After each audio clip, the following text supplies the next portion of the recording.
Albion, a land shaped by the hands of heroes. Once ruled by a warrior king whose thirst for conquest knew no end. Now, its nobles drive the realm towards a new age of science and discovery. But from the furthest shadows, a dark force gathers. A threat only a true blood can hope to conquer. Long ago, when the nights were still, an infant found adrift upon a river was spared from tragedy and taken in by its rescuers, unaware of the destiny coursing through the child's veins. As the years passed, small signs of the young one's uniqueness shone through, a child with an ancient power hidden within. Until one fateful day, a voice beckoned them forth into the world. And so did the tale of Albion's chosen one begin.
Your sacrifice was not for nothing.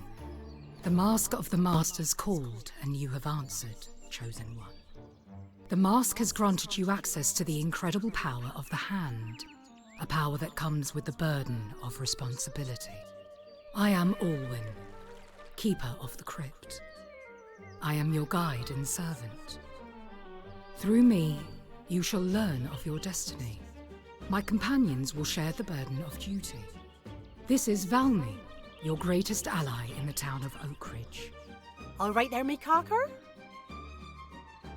And this is the learned Cricket. His knowledge and understanding of the Hand will help you unlock its true power. There is much to learn and little time to teach. Are you sure you're up to the task? Each day that ends brings the creatures of the night to you. They will try to reach you inside the crypt of the Master. You must stop them. Familiarize yourself with the most basic ability, the power to pick up and throw objects like rocks. Night approaches. Prepare. Look for rocks to throw. You must stop the evil from entering the crypt.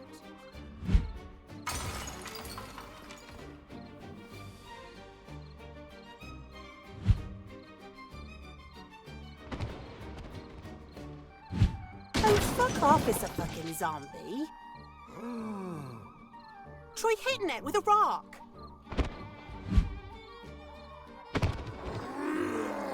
You killed it. You're a natural.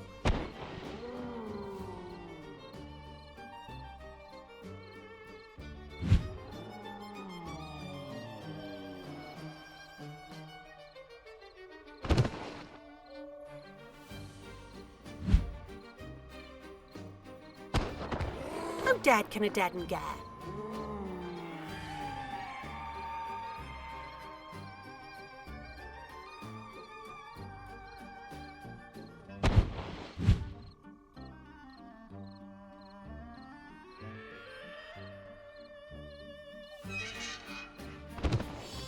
I get the funniest feeling you've done this before.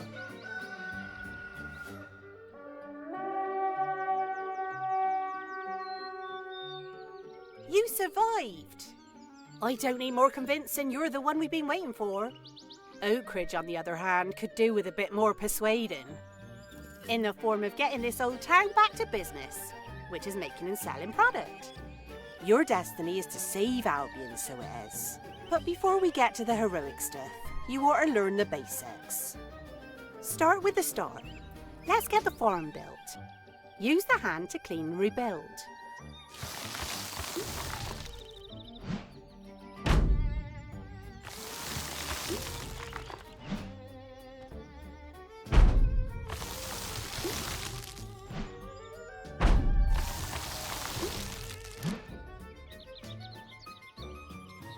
That's the spirit. You get your wheat from here. You need to work in mill next.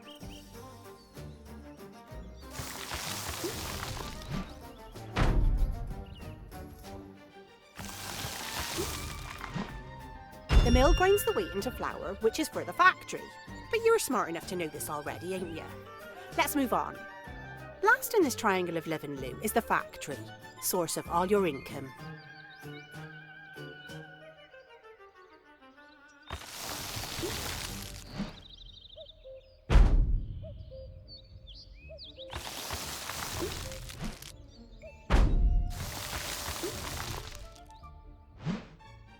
You're a dab hand at this, I can tell.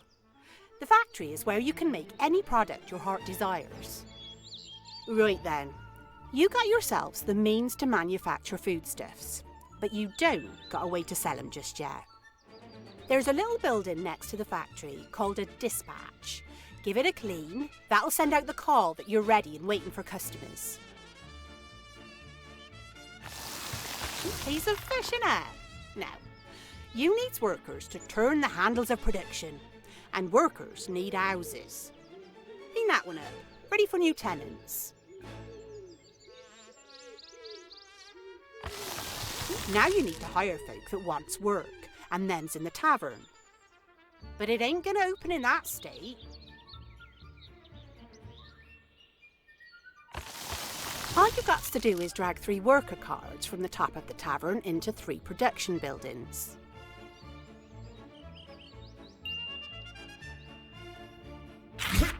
Job factory. Job farmer. Job miller. These workers will harvest wheat for the mill wheat for the factory, produce any products you design, and send them to the dispatch ready for delivering.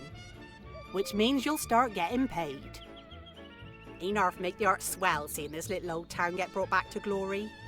And so fast and all. Still, with a hand as big as that one, I suppose putting buildings together is like child's play. Or to be a bloody great balloon on the way with your first order. Catch your breath, why don't you? Can't do nowt till a hot air balloon's here anyway. Look to the north.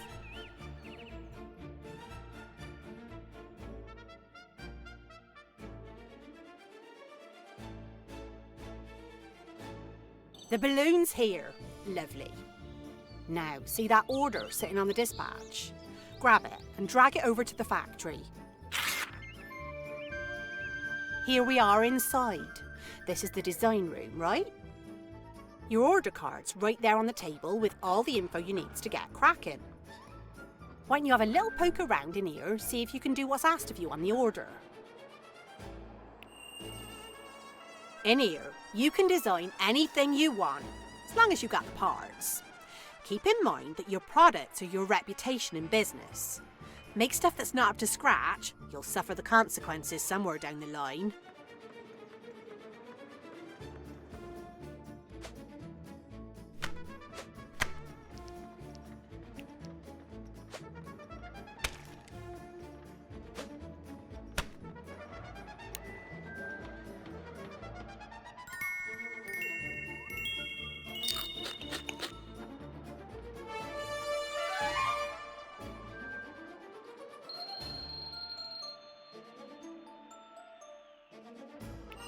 The farmer will harvest the crops from the field, then deliver them by hand to the mill. Your miller will process the crops in the mill, then hand deliver the produce to the factory. And your factory worker gets all the glory for producing that lovely design of yours. Soon as one product is made, it's carried to the dispatch. The balloon will wait until you've completed an order, before carrying it away to be delivered. It's easy, really. Well, it's easy if you was just hanging around watching all that hard graft happen.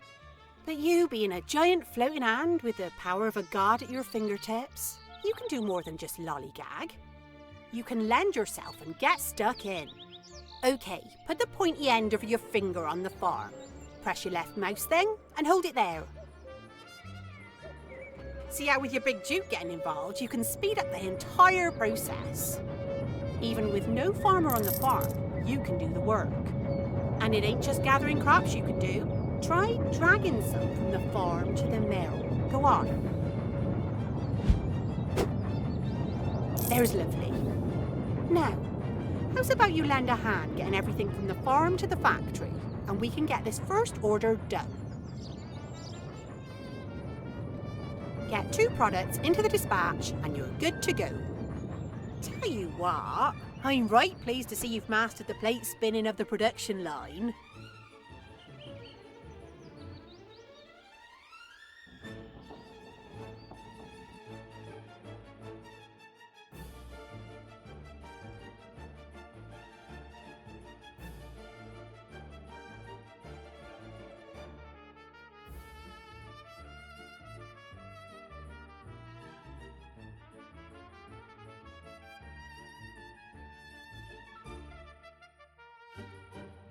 It will not be long until night. Those creatures will be back tonight, and next time there will be more. You'll need more than a few stones to see you through. Come, into my Arcadium. I have much to show you.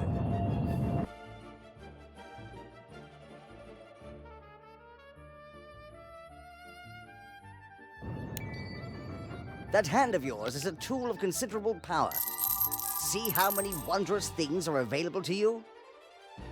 How wise, you already have lightning. Good, now off you go. No need to loiter in here much longer. Those lightning bolts you have will scramble your enemies from the inside. Press H to toggle them on. Your hand will reflect what combative power you are currently accessing. Your hand's power will increase with every additional ability you add, but it has its restrictions. You cannot use it in any way, shape, or form in the mists that surround Oak Ridge. I have enabled all the information you need. Simply click the info icon. There is no more to learn today. Use the power of the mask to propel you forward through time to the doorstep of night.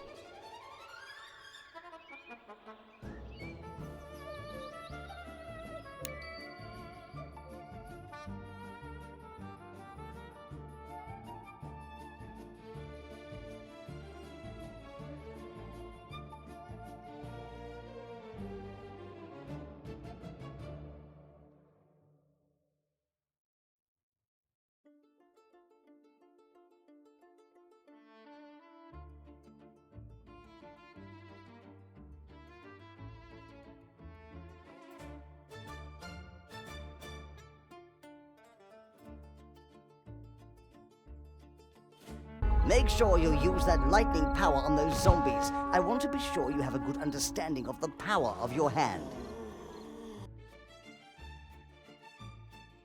Looks like when you kill the last in a wave, the next wave spawns.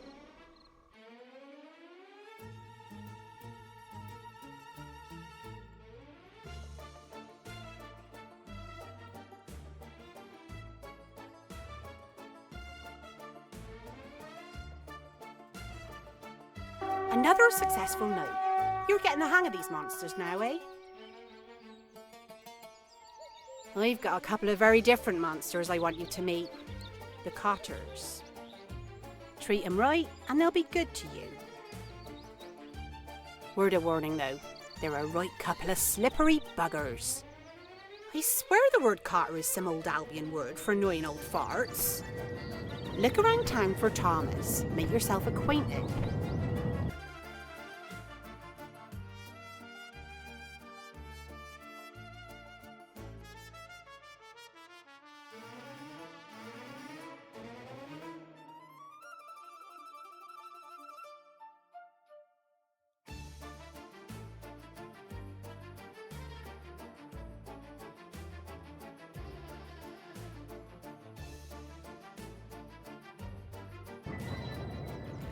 My good lady wife Edith and I have been watching your struggles, and she reckons we've got something you want. A land deed yous can use to expand the town. But it ain't free like. Nothing ever is with this one. A mercantile type like yourself should recognise the value in this trade. We will exchange it for a good meal. The wife loves a chicken pie. Oh, yes, it does. Except when you leave the bones in. I'm still missing a tooth from the last time you cooked.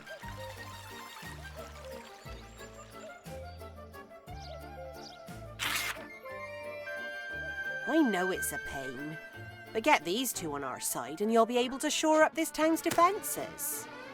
Got to save Oakridge before you can save all Albion.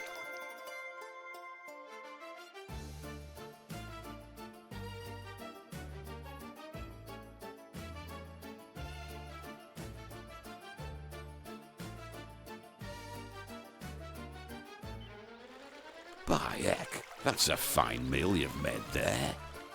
Oh yes, that's a proper pie, that is. No bones in it or anything. A good deal well done. Here's your land deed.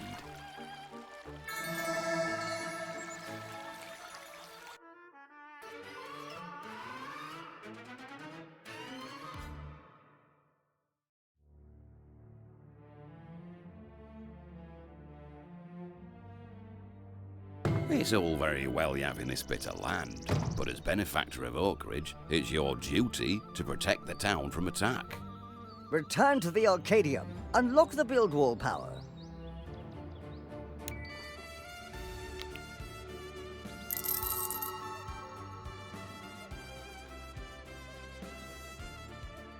There now. You have everything you need to design a wall. First, you must activate wall building. Click on the highlighted icon.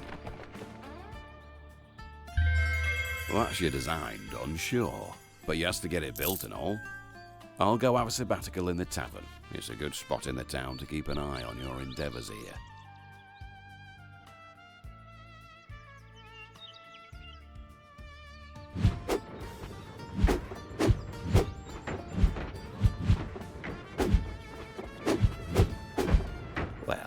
It's a wall, that's true, but I don't reckon that'll keep them zomboys out for long.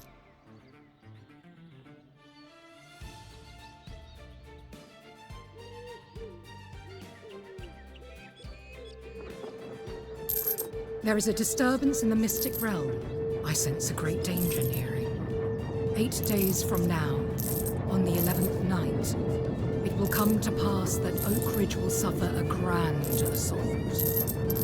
Deluge of creatures so great that if you are not fully prepared, this entire town will fall. The mask offers you a choice, a fork in the road of your destiny.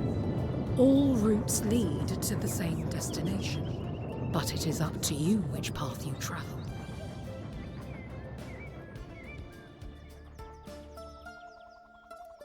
A wise move, young scion. Increasing your own power is the only move worth making. Enter the Arcadium. The mask has removed all barriers between you and your upgrade.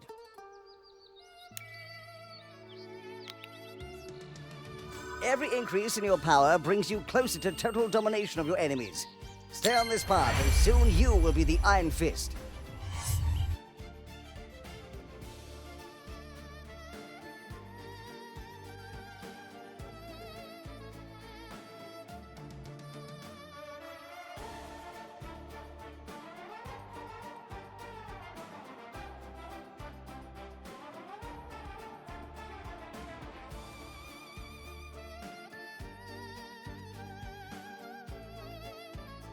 Now, I likes a bit of constructed defence in my town as much as the next woman, but there's something I likes a lot more when it comes to bloodless men nosing around me crypt. Yous could do with a hero. I said yous could do with a hero. Cricket? I heard you, servant of stupidity. I'm a man of learning. You will wait for me to finish my studies before interrupting me again. You want heroes coming to your town? You must build a hero guild.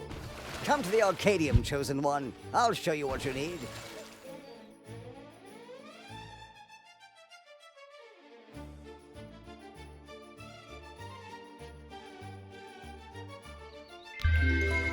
Hero Guild, is that? You need a bedroom and a roof on top of that entrance. And make sure you add a healing station and a training ground.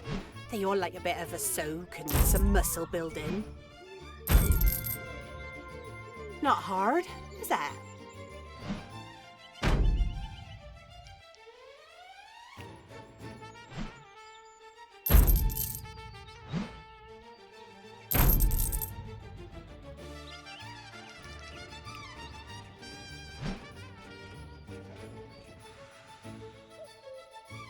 Get you constructing a building from scratch.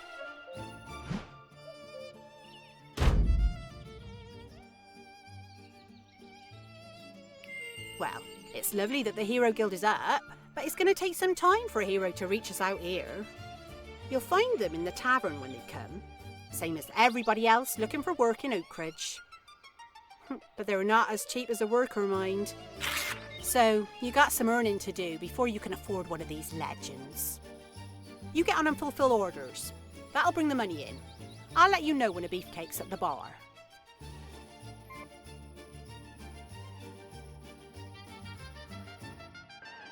Beefcake! Beefcake! Beefcake! There's a hunky hero at the tavern! Hire him! Quick! Before they get away! Legs as thick as tree trunks. With a hero in your town, you'll have a defender and an attacker in your pocket. Someone who can get in there and hack them zombies to death. Or second death, I suppose. This is a major step in the right direction. Ain't nothing says saving the arse out of Albion more than a hero wandering your streets. Your powers grow. You have command of a hero. The first seen in these parts for nigh of 100 years.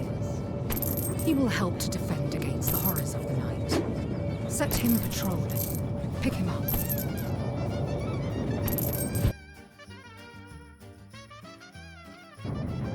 Now press P to activate his patrol zone. The wider your patrol zone, the further your hero will roam. Heroes remain within their patrol zones until they're told otherwise. If you possess them, they will return to their zone once free of you.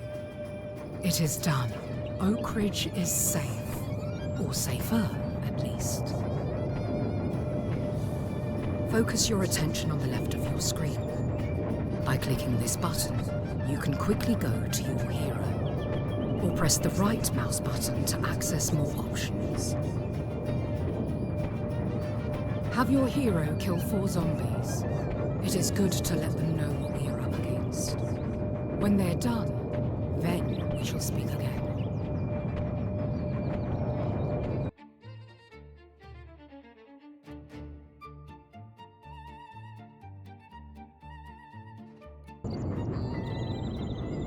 Where'd all the crops go? Bring that wheat back. This is terrible. There's no field without wheat. I feel so exposed. Comes to summit when your furniture's talking to you. What the beanpole is saying is, you wants to give your resources a boost and get them growing during the day. And to do that, you needs water. Cricket can help you there. Naturally. As ever, all your desires can be catered for inside the Arcadium. In this instance, it is the water purifier you require.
drop it somewhere useful, yeah?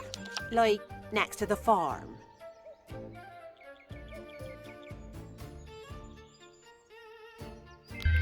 Right then, better get it up and running, eh?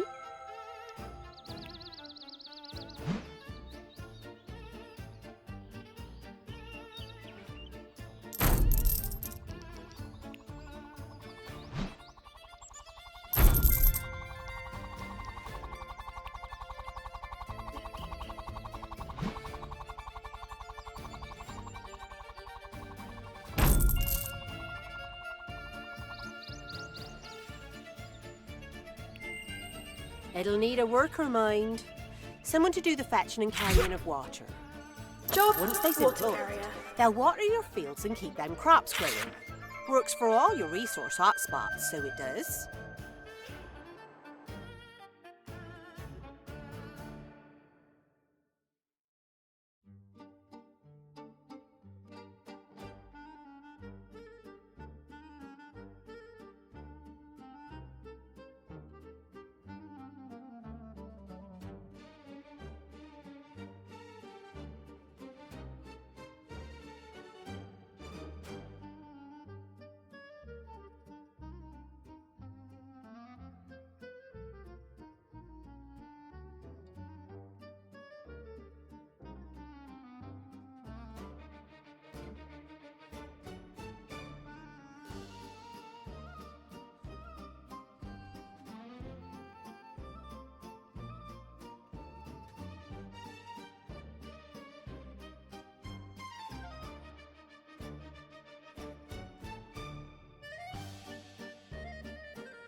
You see how useful these heroes are at defending.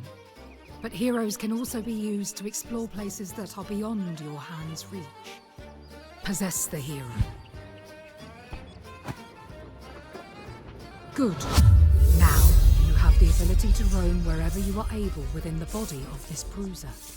But remember, the hand has no dominion over lands that are shrouded. You cannot simply pick up your hero and drop them inside the mists. Set out through the northern gate. A young boy is lost and will not survive the night beyond the walls of Oakridge. Bring him back before the gates close. Oakridge needs its hero at night. You there! Halt! Don't look much like a lost boy to me. I am recidivist erstwhile, and I demand you escort me to the tavern. My father, somewhat erstwhile, is ensconced within. He shall pay you handsomely for my return. Reckon his father's 2 nights away from being one of them bloodless bastards, by the look of this old man.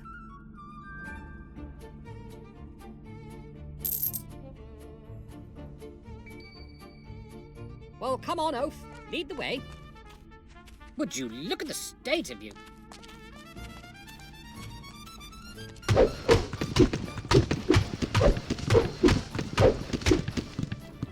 Oh my God, your head is so fat.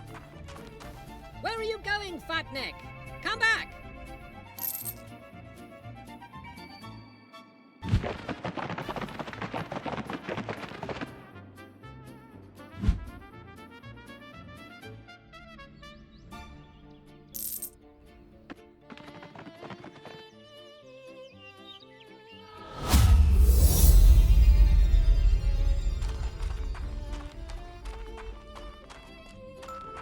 Maybe you'll get it right this time, maggot. I demand you escort me to the tavern now. Well, come on, Oaf. Lead the way. You run like a plop rolled through sand.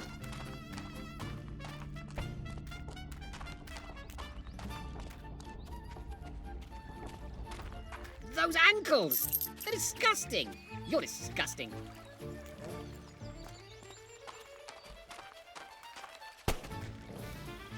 You're so ugly. I didn't know people came that ugly. From behind, you look like a hog in pants.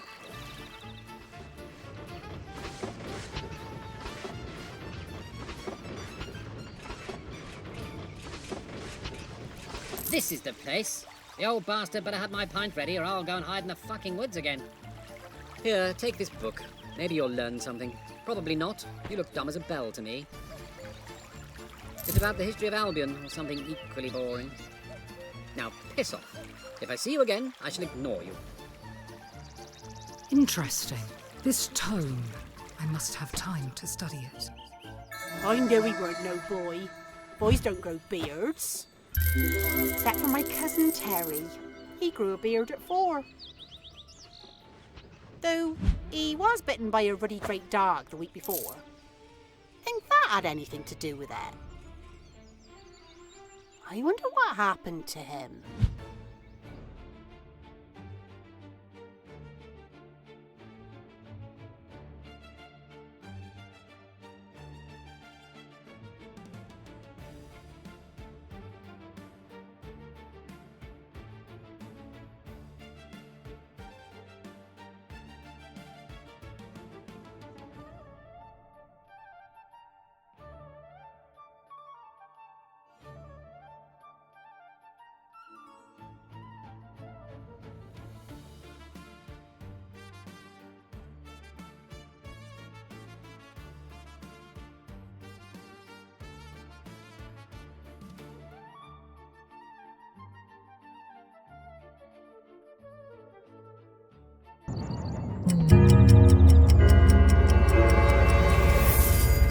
The creatures are changing their strategy.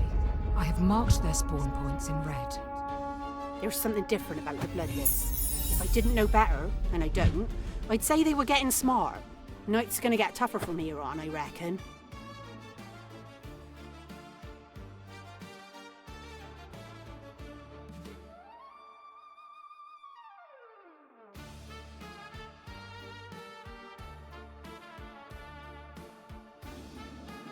Lock your gates. Your hero's down.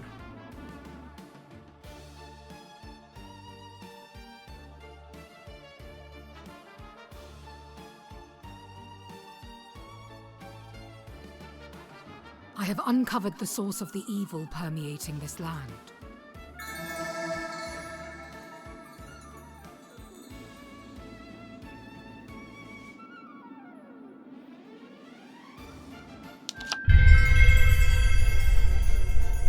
The Orcan Stone. A relic from a time long forgot. In the wrong hands, the stone could spell disaster for Albion. Its malevolence is the reason the dead have risen. The Orcan Stone breathes a foul stench of morbid life into putrid corpses, twisting the natural order into an abhorrent, warped mutation. We must put all our efforts into finding this echo of the old ways. The mists that surround Oak Ridge. Their influence on these lands deadens the power of the Mars. To free your hand from tyranny, to open the channels of the mystic world, you must first revivicate the beacons. Cricket! That's your fucking cue! I wired the Chosen One's head up to the mast. All of this information should be flowing freely into their mind already.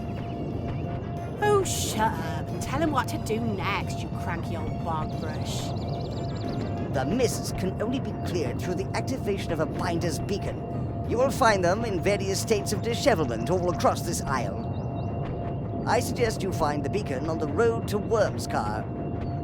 You will, of course, need to be in possession of another.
Step onto the pedestal and activate its power. With a human on the pedestal, the beacon's power is just strong enough to allow that hand of yours to work its magic. You must manipulate the beacon's blocks into a structure that reaches far into the sky. The order you place them in is vital to the success of your quest.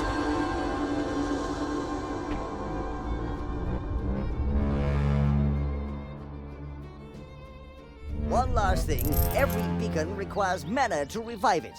Fill this one with mana and your task is done.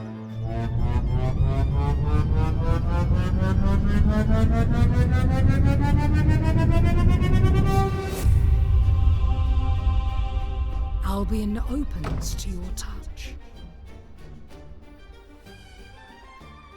Every new building block found in this region is now available in your design drawers. Look at all that lovely land. Back to how it should be. Mother Nature, laid bare.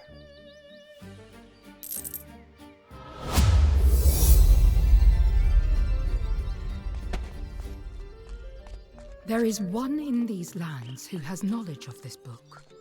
One who has seen the Orcan Stone. Locate the one who seeks to reach a higher plane, ensconced within a sacred space. Hello? Bit of a situation back here.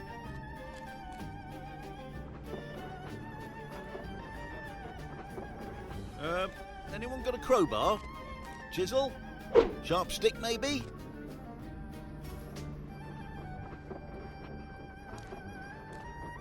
Is there somebody out there?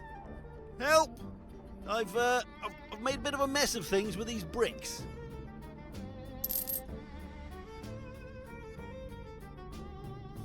Help! I can't get out!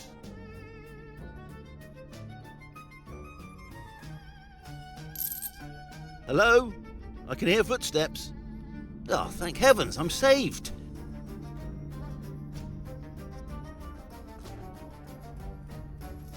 Hello? Bit of a situation back here. Going to get help? Good idea. I'll wait here then.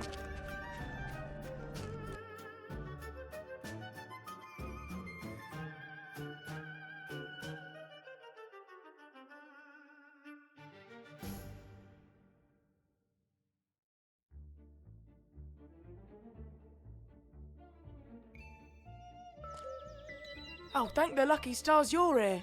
My blasted chickens have all legged it. Some fool must have left the pen gate wide open. I don't suppose you'd help me round 'em up, would you?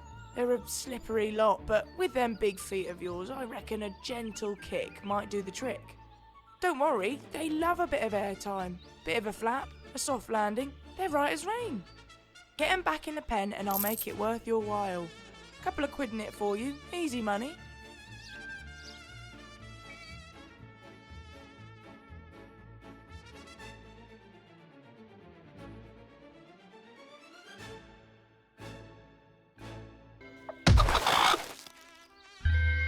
Oh, you little treasure. Every last chicken back where she belongs. Home to roost, safe and sound. I knew I could count on them big feet of yours. Here's a little something for your trouble, as promised. Don't go spending it all on chicken feed now.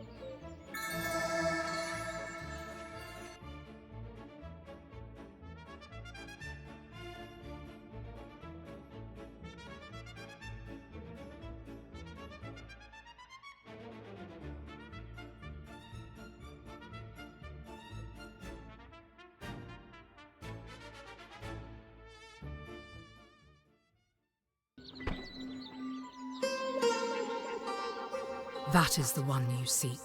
Question him. Book? How do you know about that book? Is it here? It's not here, is it? Look, I can't be thinking about that book with the singing stones in this state. You fix the singing stones of Shambhala, you bring peace to this sacred space, and I'll tell you what I know about that book. Find the stones and place them within the sacred circle. But you've got to get them in the right order, man. Tap my tent when you're done, and let me hear the stones' song.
All right, I'll tell you. That book. I wasn't always like this. I had a job once, a good one. Groom of the stall for King Orlan and his family. King Orlan, the warrior king. Now there's a joke. Man's nothing more than a bully in furs.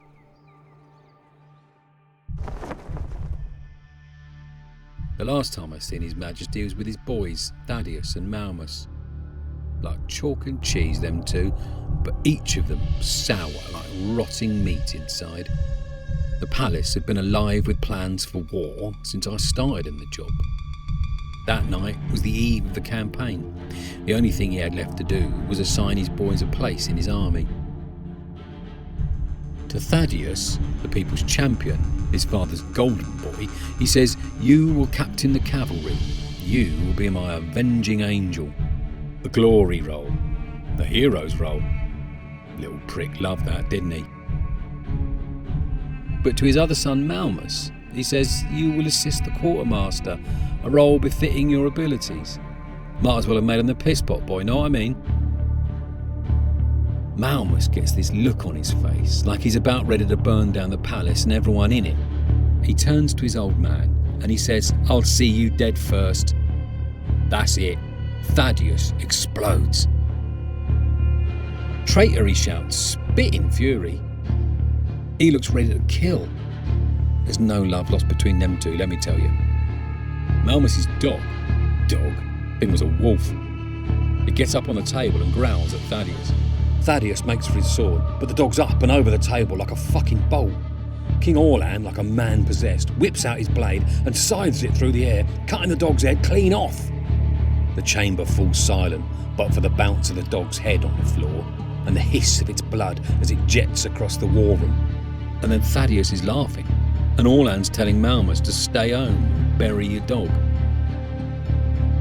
They leave, pleased with themselves, actually pleased with themselves. Malmus is clutching his dog's head. Blood is everywhere. Then I hear him, just so faint, but I hear him. "I am your avenging angel." Look, man, I can't talk about this no more. I need to channel my chakras, man.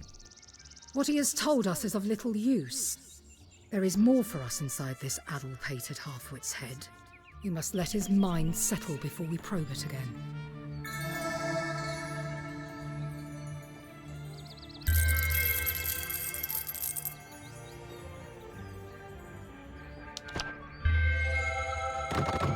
Macabre stories from around the chamber pot are all well and good, but you have more pressing concerns. I dunno. My bladder has pressing concerns whenever I can't find my piss pot.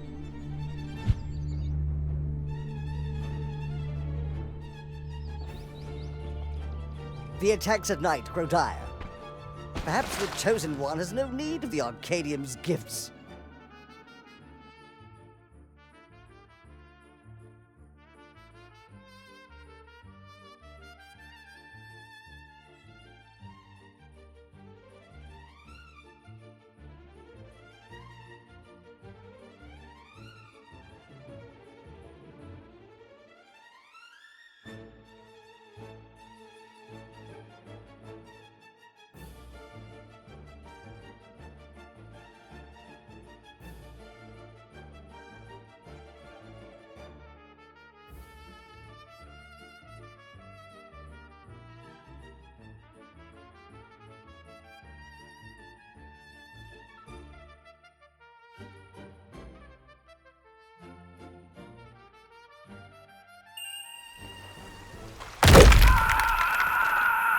Ah, sweet silence.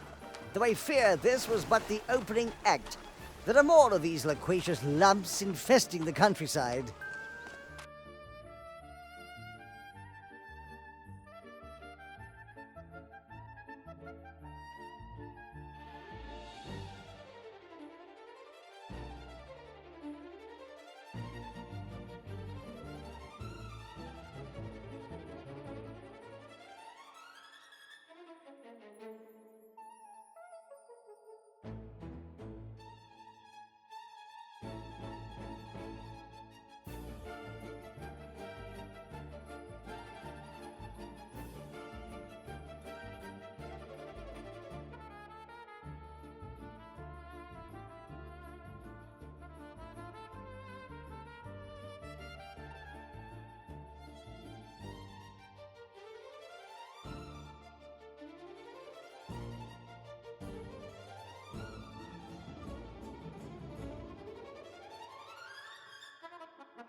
You know, my dad was a gargoyle, and even he'd be turning away from you. That face, like a raj with a rash. Look, everybody, a bag of dirt. A walking, talking bag of dirt. I heard about you. You're the one that can't take a joke. What a scrotum. It's only a wee joke. Does your mother know you out? Which one of you is the walloper, and which one does the walloping? You look like a dog licking piss off a nettle. On you twat monkey, let's have at it! I didn't know who you are, but you look like a flag shagger to me. Did they forget to flush the toilet when you was born? Pull my finger. Pull your own finger. Pull something, and then fick the fick off! Is that you, or did I just drop a brown bomber? On your trolley, you fickin' whippin'. That mouth of yours looks familiar. Tell me, were you ever an arse in a past life? Aren't you a little short for a knobhead? If brains were gold, your head would float away.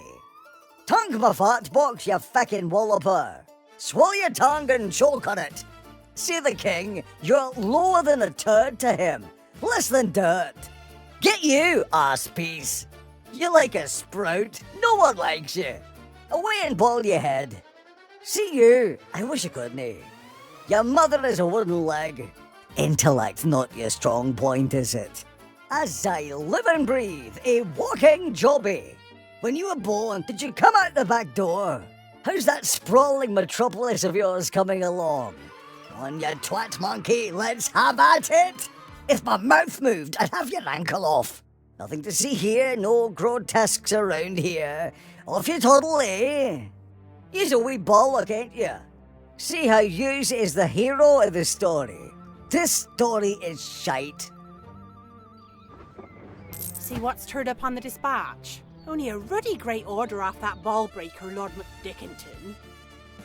We, well, you, need to be more efficient in your predicting of products, or Tricky McDicky will be down here with his nutcrackers.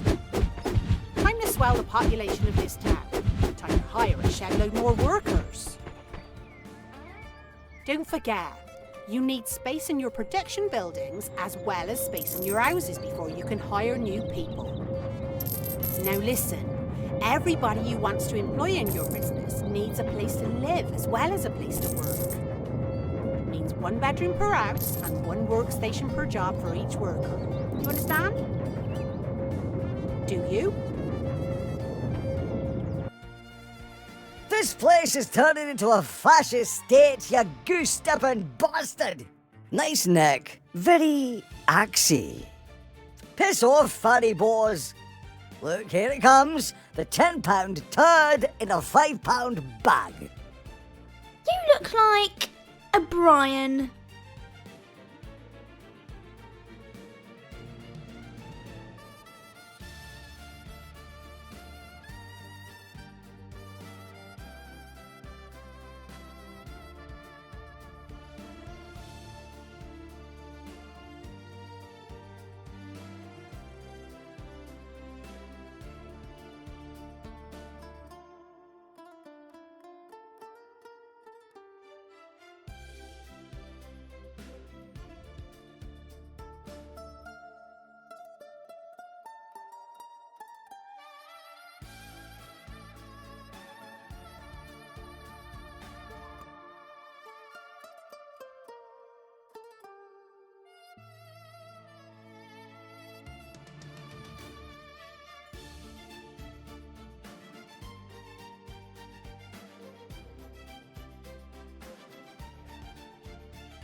Look at that! Bustling it is here. Proper bustling. Good. Now, how's about you see off that dicky order?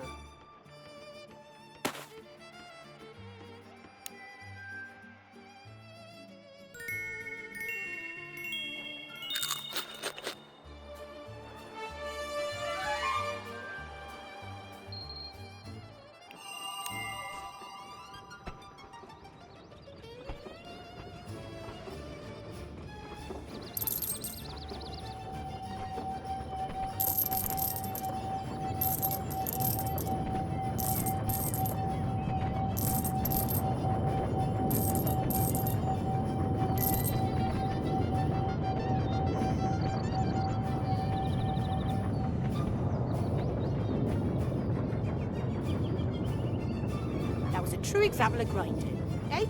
All's well that ends well. Because your boy Dickie Dido was giving us access to his dairy farm. New foodstuffs, new opportunities to earn big money.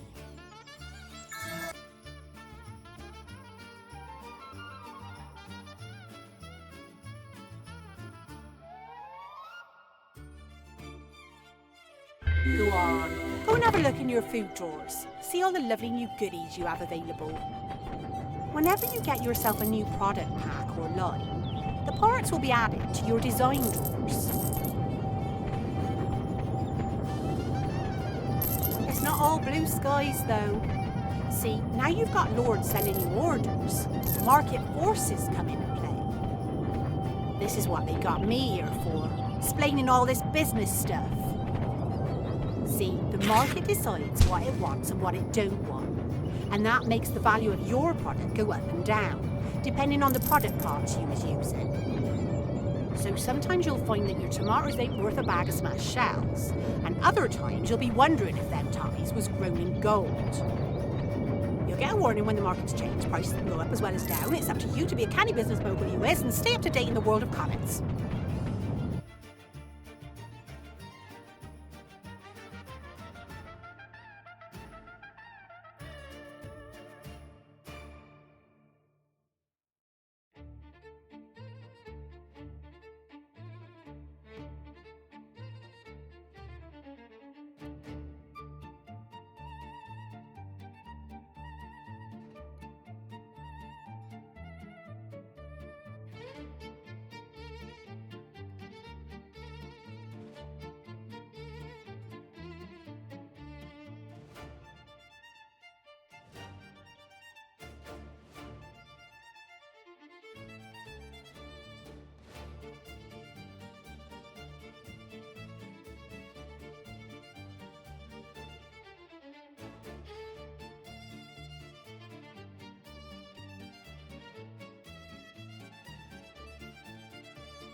And on the 7th night, tore him a new one.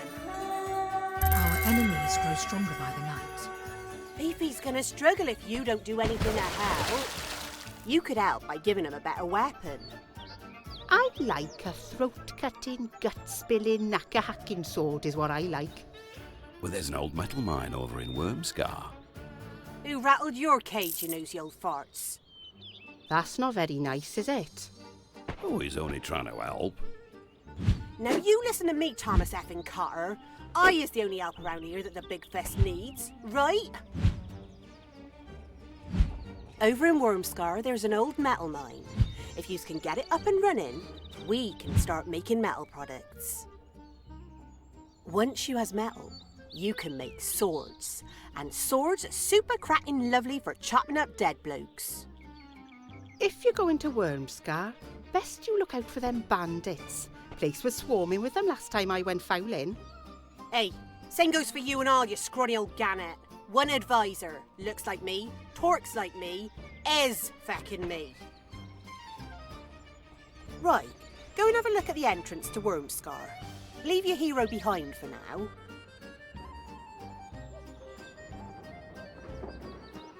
See it? Look, Clifftown like this must be bursting at the gills with metal. Right, here's a little trick for you.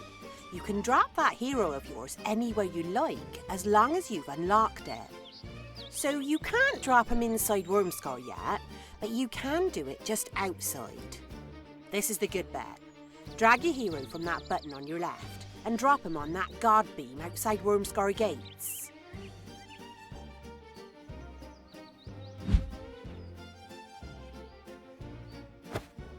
Door-to-door service, eh?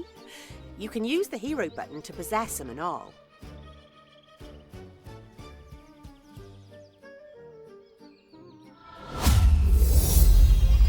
That's the way. Bloomin' marvellous. You get Wormscar all set up and ready, and then I'll come along and hold your finger for a bit.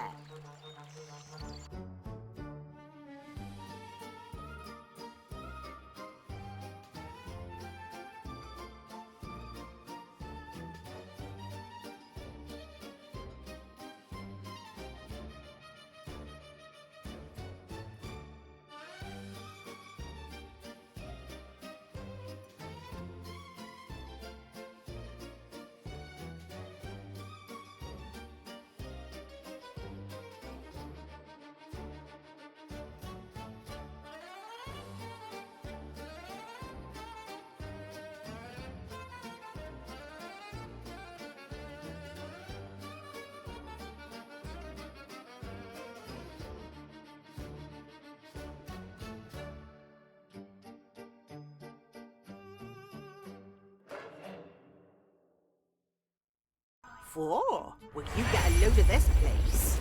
Yes. Gonna be making really great stabby swords of death and destruction any minute. Won't be long until there's orders for metal products coming into your Wormscar dispatch. But that can wait. Let's get Beefy set up with a sword first, eh? Go see Cricket. Get yourself the weaponsmith.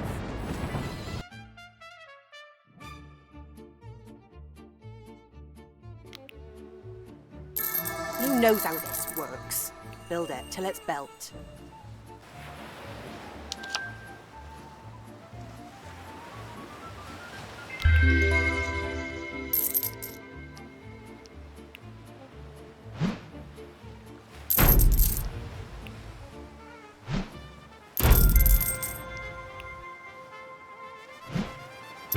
All right then, time to get your man armed.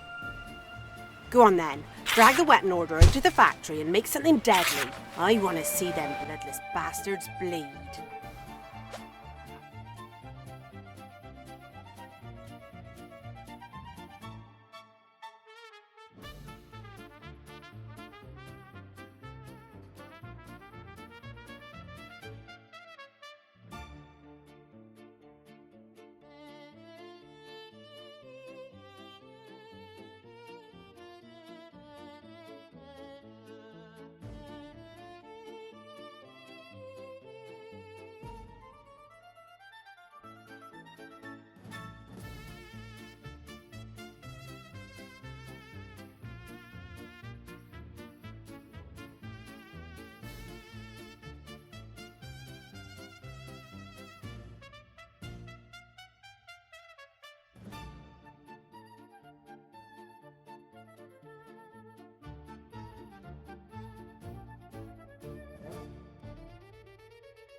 well, it's made.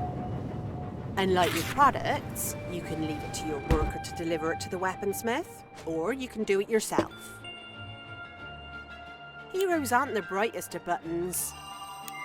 You'll have to do the actual picking up and plopping into the weaponsmith.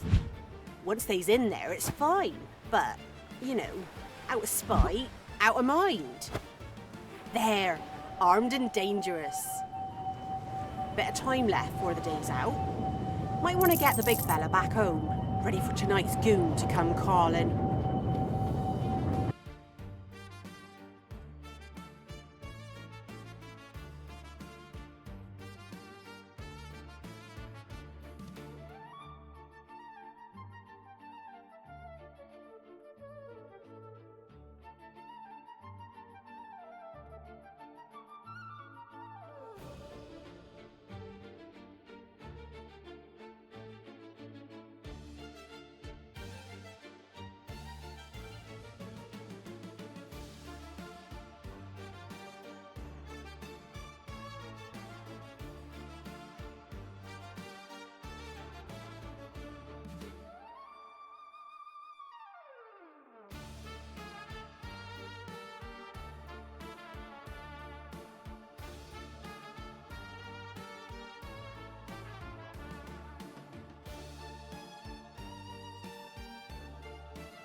Third time's a charm, eh?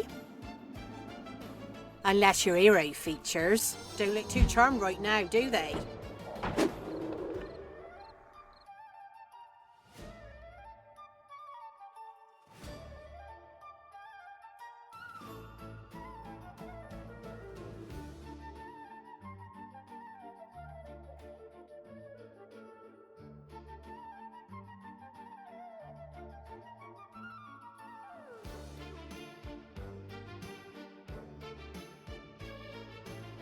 Word spread fast about your weapon making.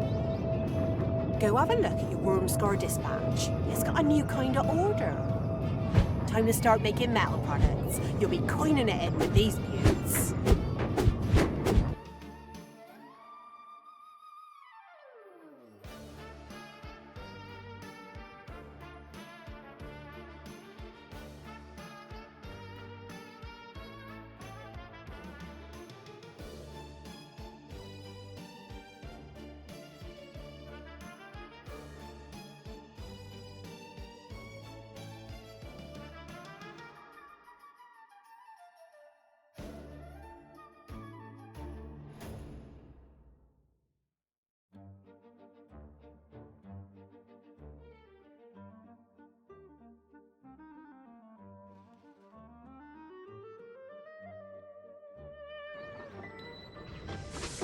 Used to be the folks that mined this scene could get to and fro across this bridge here.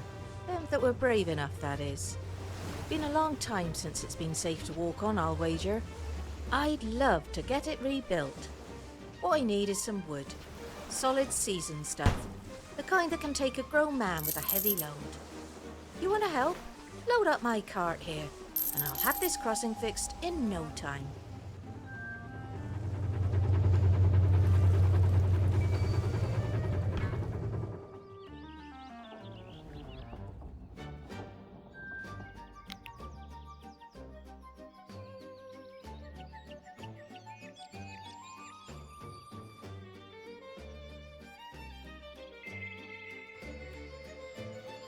Well, ain't you the busy Lizzie? I'm not just spouting off because I wants to G you up. I do wants to G you up, but there's something else I wants to do more. You see, having orders coming in from them royal types means money's gonna start rolling in. This whole area needs some much needed care and attention. You got a lot of people moved into these parts on account of you and your business. You was responsible for them. Now don't let me tell you what to spend your money on. It's none of my business, is that? And just you make sure you take care of the people that live here is all. I take my hat off to you. You've put some real effort into that.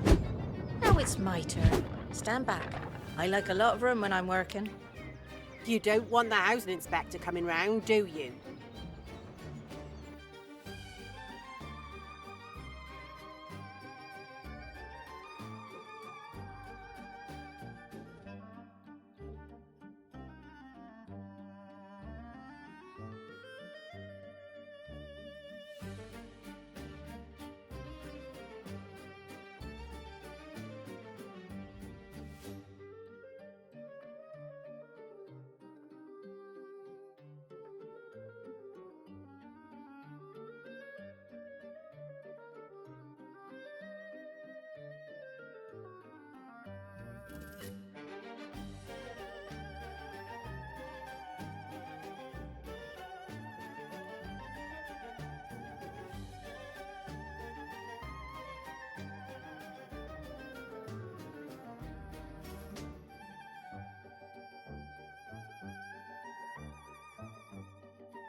You keep this up. No monsters left.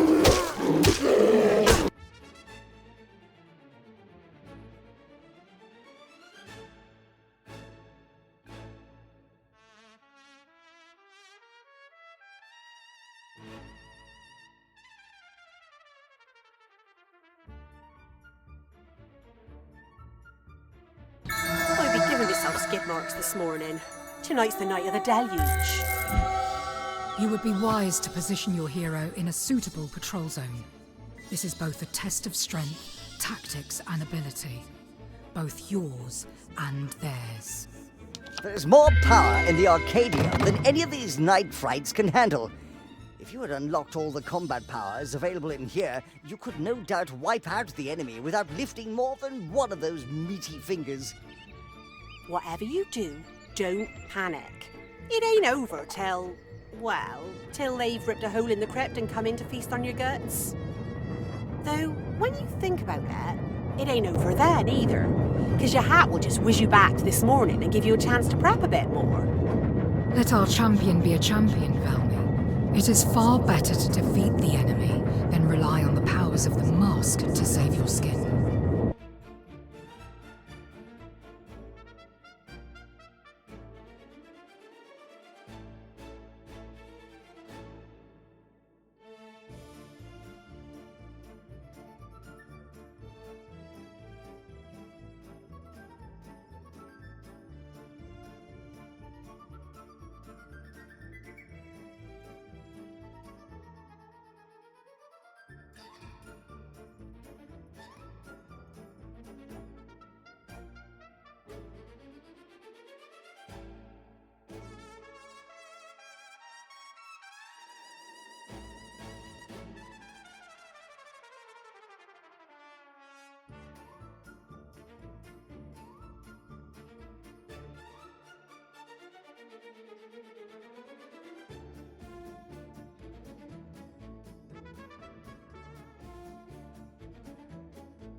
There you go, job done.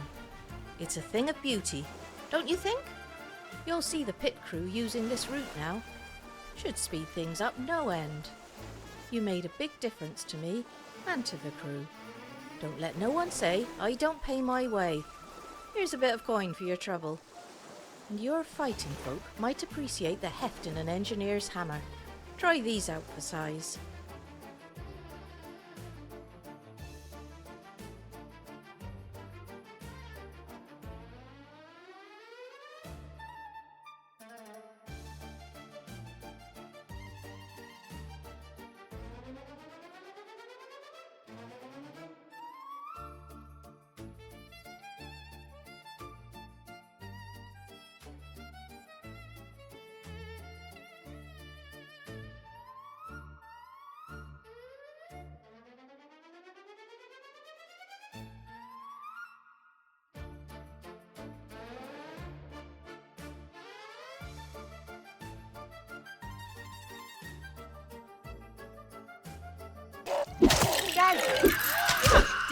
Day. It would be wise to remain cautious. There may be more of them yet. Big. More dead uns come, more dead uns go. Ain't that right, Fisty? Oh, hang on a mo. There is more. Loads of more. Fucking mega loads of more. Where in fact's name did this lot come from? Fools rush in where academics advise them not to.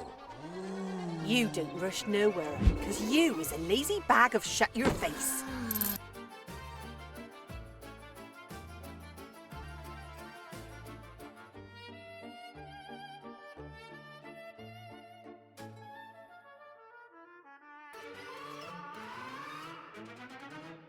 I presume this is a lull. The storm will come again, no doubt. Storm? Glorm! It's over. Ditto. It is fascinating to me that even though the lesson has just been given, we've learned nothing. It is, as I predicted, more enemies come calling.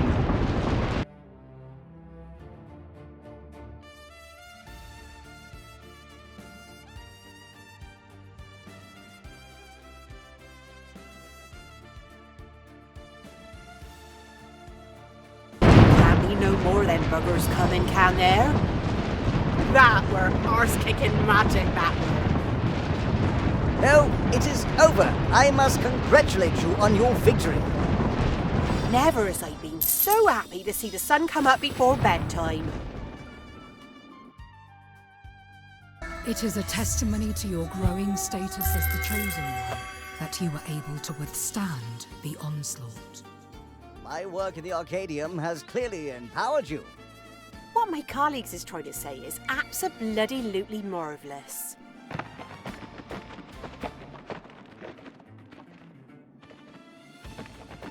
If you ain't doing much right now, how about you and me have a little one-to-one?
Did Spoggy send you down here to give us hand? It's these bloody wasps, giving us hell. Little blighters scare the buttocks off me. See them nests tucked up in branches? Soon as I take a swim, them bastards are out. What I need is someone who don't scare so easily.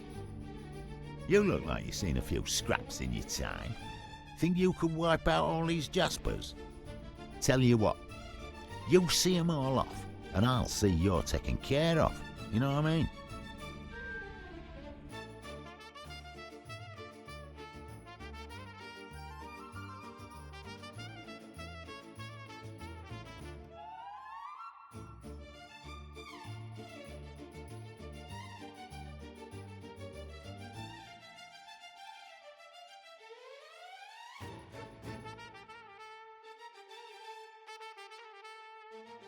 Oh, my giddy aunt, you've only gone and done it. I bloody love you, I do.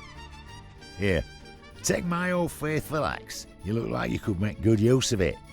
And have this coin for your trouble. You've earned it, and then some. Swing by again later, why don't you? I'll have a stack of logs set aside for you. Least I can do in exchange for all you've done for us.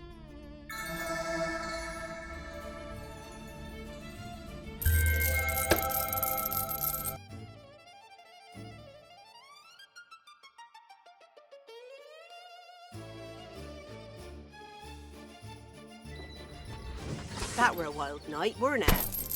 But you survived it, and that's what's most important. Can't be a single soul in this town, or in that crypt, that questions your status as the chosen one, I reckon. But how's about you and me get away from all this bloodshed and back-breaking work for a bit? I've something I want to share with you. Why don't you stop being a giant ant for a bit and come with me? You could possess old Beefy. Not like he's up to much right now.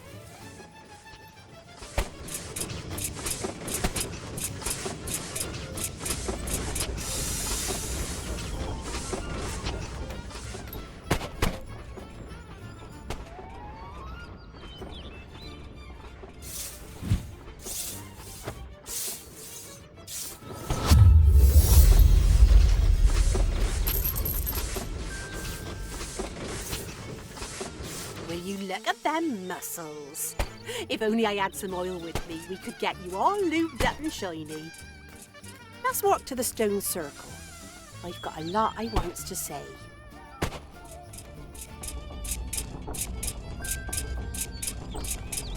I brung you out here to talk woman to hand. We all appreciate what you has done, them sacrifices you made, giving up your body, getting that big feckin' hand and all. 'Cause I reckon it's time you knew who we really are. Me, Alwyn and Cricket, we're all that's left of the Order of the Blind, a group sworn to aid the Master of the Mask, sworn to save all Albion. See, back when Albion was ruled by the magic, a terrible place called the Spire was created. A bloody great tower of magic it was. Whoever it was that ruled back then used this great tower to control the masses. It's all before my time, and I don't understand it too much. But Alwyn says the only defence against its tyranny was the mask, a powerful magic that could only be wielded by a pureblood, such as yourself. Same mask as you was wearing back in the crypt. Let's head up this path. I've more to tell you. You can lead the way. It were a hero that destroyed the Spire back then. But even when the people of Albion were celebrating the big victory, the seers foretold of evil rising once more from the ruins. That is when our order was created. Alwyn is one of them seers. See? You is a pureblood. Ain't no one else in the world can put on the mask and live, so she says. Thing is, in all the years I's been in the order, not once has we seen a pureblood, chosen or otherwise. But here you is. That mask brought you here, like it brought me here. And Cricket, ain't no mistake in that. You has been chosen to be the hero of our times. And that means, if them two know-alls is right, that you is to face an evil so great, well, I don't know what. It's so evil it don't bear thinking about. It's a burden, so it is. But, well, thing is, I just wanted to tell you that no matter what happens, you're already a hero to me. And nothing's gonna change that. Nothing. Now, you seems like a good soul, but here's a little test for you. There's no right or wrong here. Just go with your gut.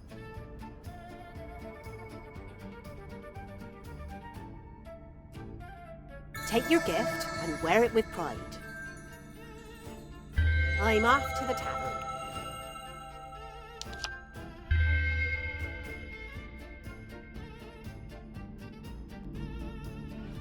Oh, fat and tettle. There's a bloomin' housing inspector nosing around Oak Ridge. Right, well, you better go and see what he wants. He's not gonna feck off till he's got it. Whatever it is.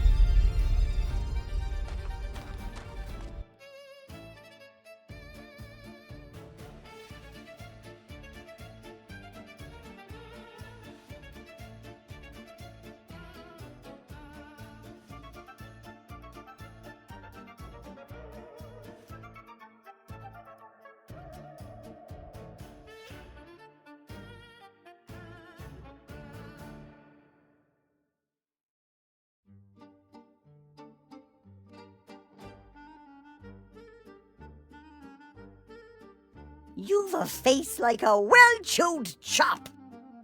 Here's a couple of words, right? See if you can build something with them. Off and feck. Are we scraping the barrel for brawlers these days, or what? Come here, I've a bone to pick with you.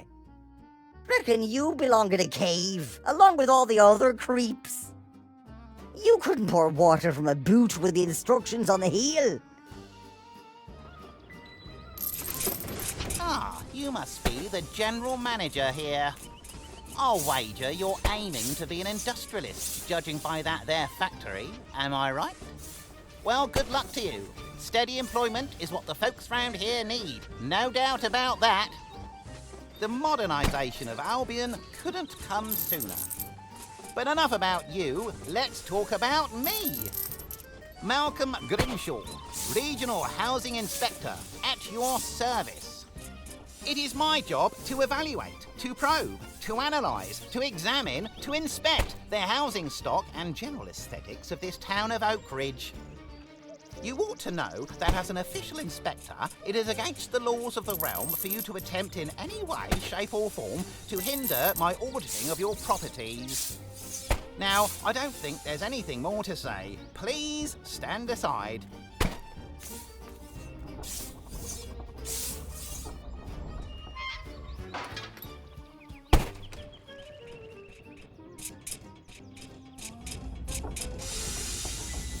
This house is bad.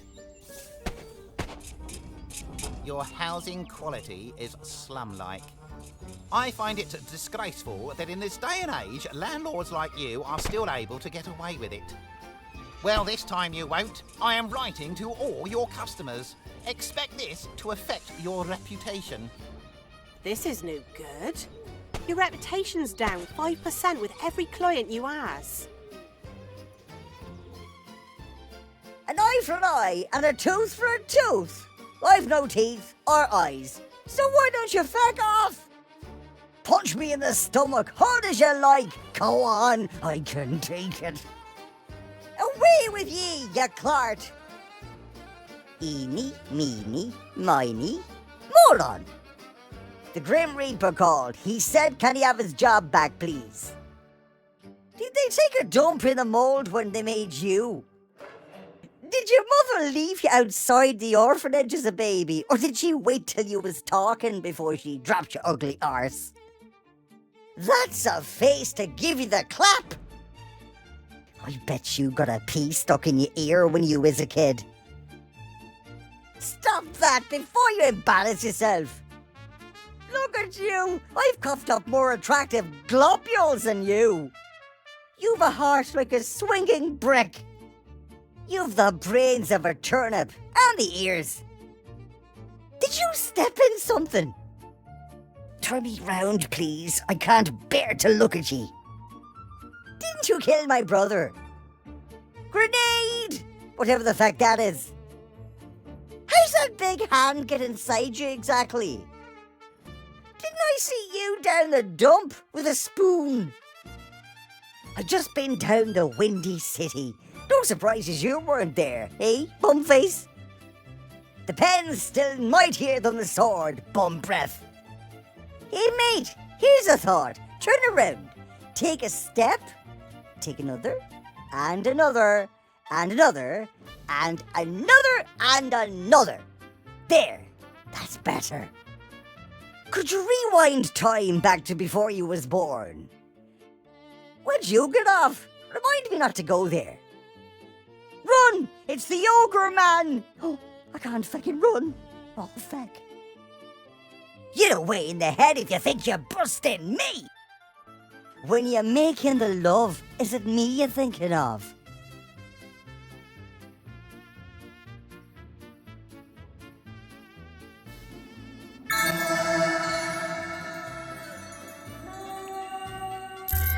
Here, have you seen that new order over at Wormscar Dispatch? The king is asking for weaponry. It's all well and good getting orders from the Blue Bloods, but when his Madge is asking, you jumps as high as you can get. Maces? We don't know nothing about maces. Maces! I have nothing in the Arcadian that covers the making of maces. Your story is not confined to the spaces created by the mask. The path to success leads you to the feet of many an ally. You might want to be a bit less weird and a bit more sensey-makey there, Alwyn. You be wanting maces? You be wanting to talk to Joshua in Oak Ridge. I just seen his wife with the black hood close to the northern gate. Ask her, I would. Wives is always the ones in the know, so they is. See that, Alwyn? The old bag speaks the plain truth.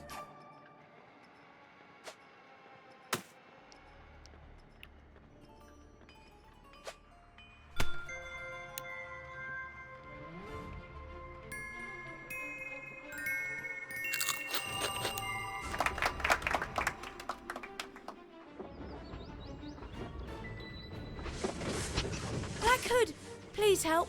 My husband Joshua's missing. 2 nights ago, a note was slipped under our door. I ain't a clue what it said, but it were clear as day. It bothered my Joshua muchly.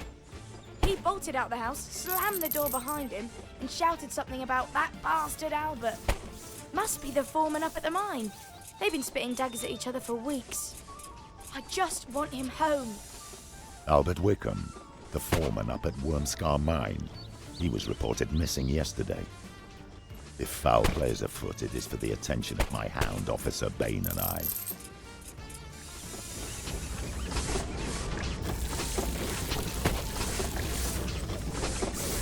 The 2 grown men missing.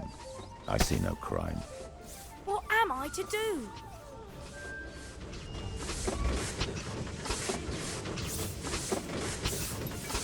Possess the Black Hood's dog, Bane.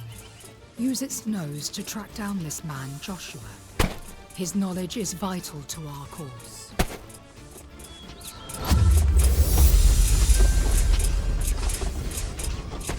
Looks like old Baines picked up his scent.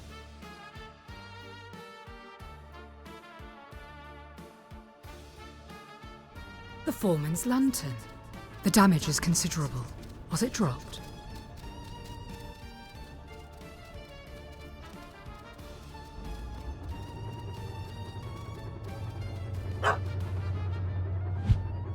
This hard hat, it is badly damaged. Did a rock fall on the wearer, or did the wearer fall on the rock? Search the area. There is more here than meets the eye. This letter could expose the truth. Find all the pieces, and quickly.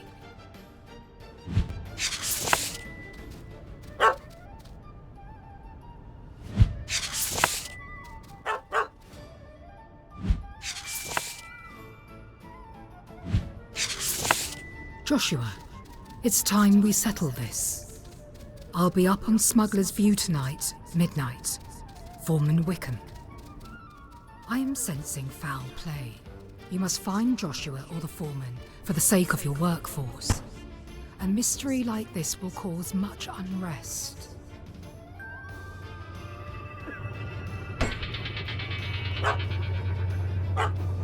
Hey, stay back! Bane, you found Joshua. That lantern, the hard hat, these are the property of Foreman Wickham. Show me that note.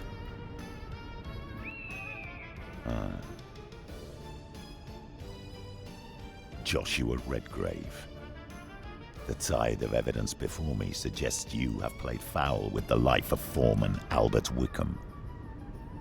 I never did nothing to no one! That bastard was trying to steal my book of weapon designs and pass them off as his own! Calls me out here in the dead of night and I find all his stuff lying around!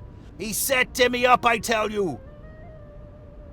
You can argue your innocence back in Oak Ridge, where you will be tried by the hand of the law. Now come with me. I'm innocent, I tell you! This is all a mistake! Joshua, what have you done? Where's Albert Wickham? I'm innocent, my love.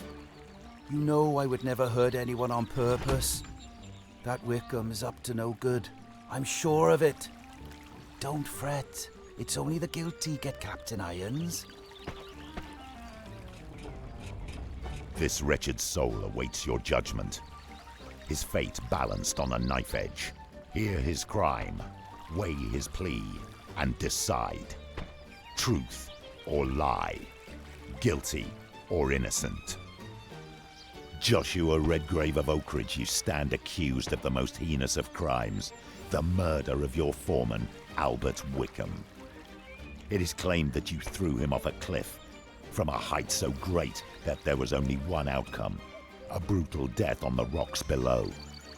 And for naught but the wicked desire to cover your own thieving tracks. How do you plead? Not guilty. I never threw no one off nowhere. Wickham was the thief. I saw it with my own eyes. He was the one trying to throw me off the cliff. And he would have done it too, but for me being bigger and stronger than him. He's gone off to hide because he knows I was going to expose him. I'm being framed. You all know what kind of man I am. I swear, I'm innocent. Judge wisely, for his fate lies in your hand. Stocks, noose, or set him loose.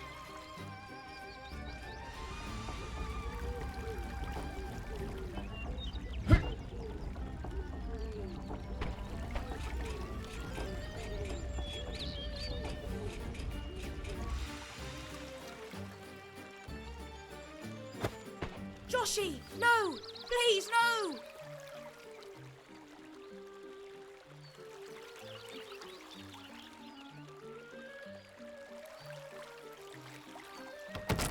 Justice has been served. We can now close the lid on this terrible chapter in Oak Ridge's tale. No! What did you do to my Joshy? You've killed my husband! Your judgment is indeed final. Take this book of mace designs. There is no further reason to keep this as evidence.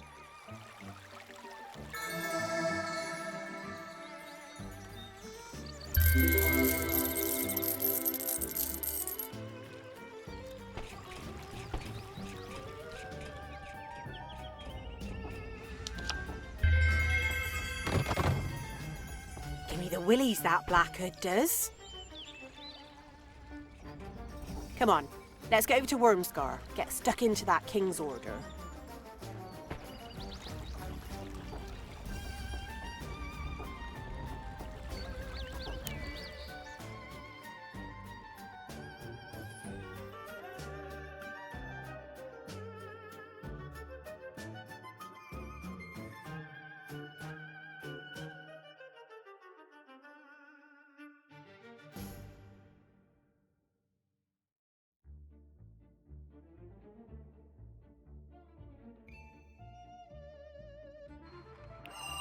That's a hell of a lot of maces want making. Now, buckle up. I has words to say. If you want to get this royal order done and dusted before the day's out, you was gonna have to make Wormscar work way faster. Nothing to do with me if you go doing it all by yourself. But if you wants the advice of a woman who's been there, done out, then you should put your hand to better use and find ways to make this place effervescent.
You're beginning to remind me of a right proper slugger you are. Them thieving little butterballs. Coming in here and stealing your resources. What in Beelzebub's bumcrack do the dead want with metal anyway? Your presence in this realm has called the creatures forth. They want what you have. Well, they can just really well feck off, can't they? You can keep them buggers at arm's length, though, can't you? You just got to set up Wormscar to be battle-ready. You got plenty of fortifications, what with the sea on one side of you and the cliff face on the other. But what you hasn't got is turrets. Just look at the place. It's like a valley of death for the undead. Or it would be, if you had yourself a nice row of turrets lining the route.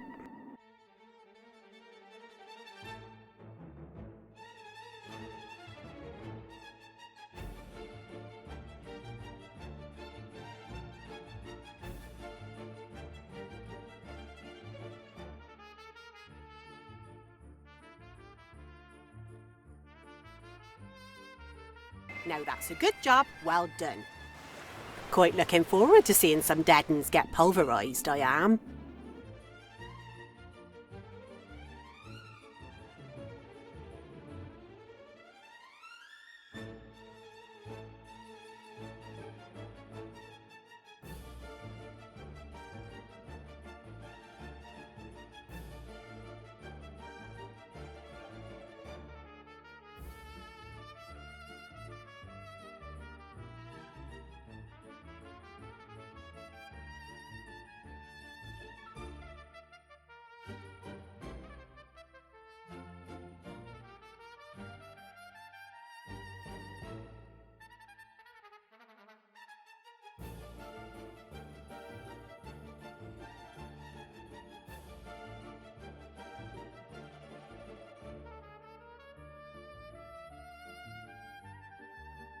Stick that where the sun don't lie.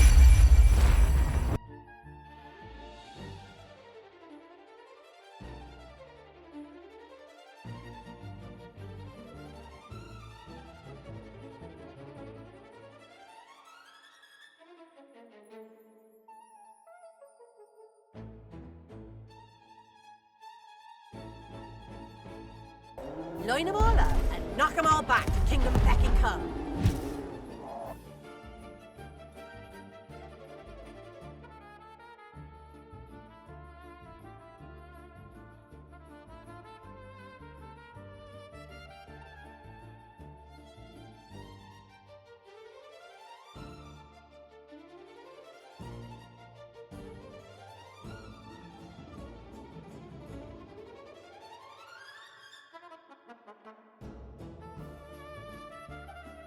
Hello, Dorn.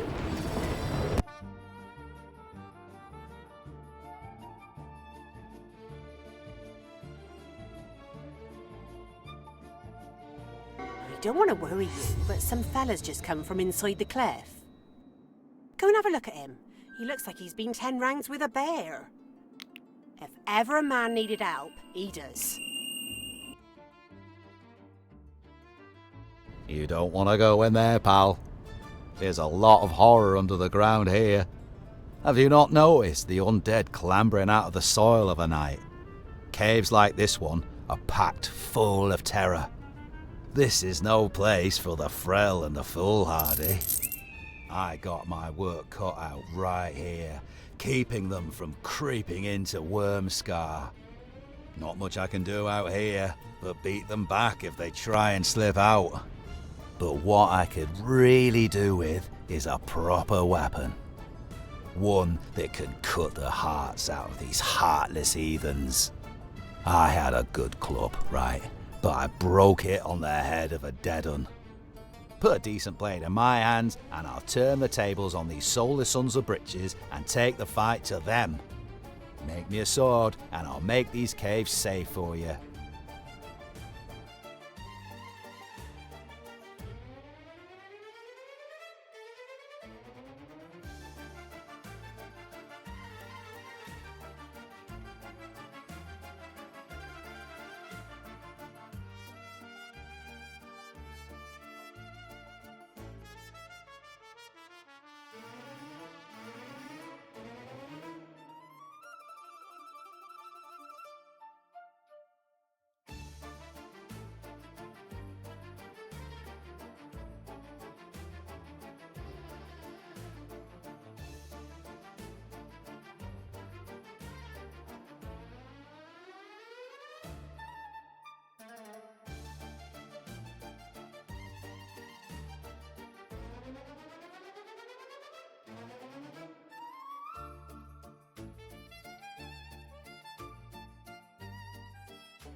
Oh, look at the craftsmanship of that. Just feel the heft. Take these. Fair swap, I reckon. I have no knack for weaponsmithing, but you clearly do. Right, no time like the present. I'm getting back in there. I'll carve a path through the undead, and if I don't see you out the other side, I'll see you on the other side. Word of warning though, if you want to come in here behind me, better get some armour. What you're wearing right now is no deterrent to a zombie bite. You cannot let him face the beasts alone. Possess your hero and enter the cave. Now wait a minute. Use all our treasure traps clear as day. He said don't go in there unless you has armour. For once, I'm in agreement. It would be a fool who rushed headlong into this cave. You'll need to build an armorer before you can kit your hero out, of course.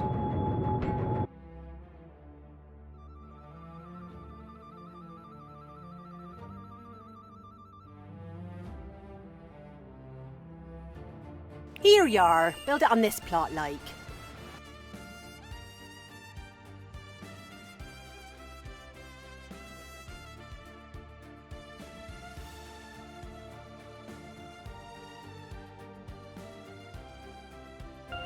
Now how's about we get your hero dressed into something a bit tougher than them threads they's modelling right now? The armourer works the same way as the weaponsmith. Drag the order to the factory, design it, then when it's been delivered back to the armoury, you needs to pick your hero up and drop him into the building to get him kitted out.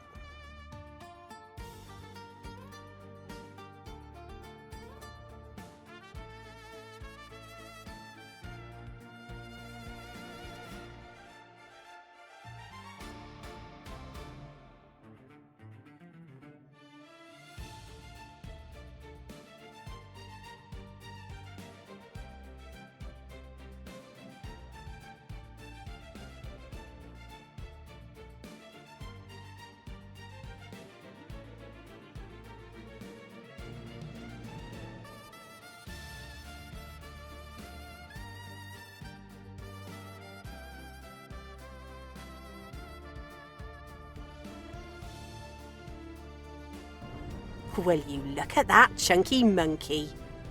It is time to enter the cave and follow your destiny.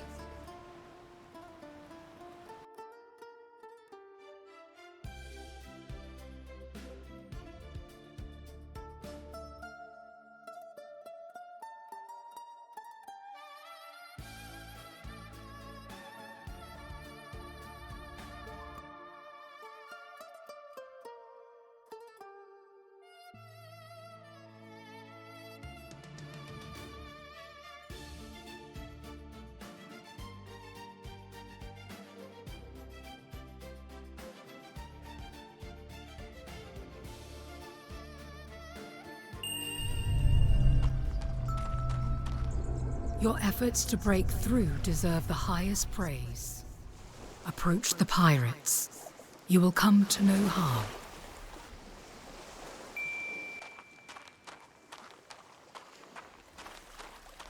Gah! Be a rum deal for sure, Captain. Ain't even one barrel in the dozen holding any grog in its bows. I can feel it in me bones. Ought to kill all them thieving smugglers, trying to hornswoggle us with tubs of tack and tarry. You lazy billdrat. I be wanting to... Oh, for crying out loud. You've got me at it now. Look, Colin, we're corsairs. We rob people at sea, fly the Jolly Roger, ransom rich traders. You don't need to put on a silly pirate voice.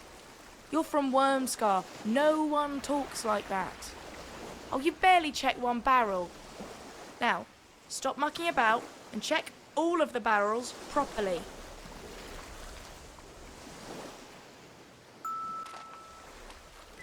Oh, would you get a load of you? My word. Were you born like that, or did they grow you like a tree? You wouldn't mind doing us a favour, would you? Colin here, in his infinite wisdom, claims there's no rum in these barrels, but the smugglers who left them promised there'd be something in it for us. Would you mind awfully using that big, nasty weapon of yours to break them open? I'd have Colin do it, but, well, look at him. It'll take him a week to get the lids off. You could smash him to smithereens in no time. I'll make it worth your while. Pirate's promise.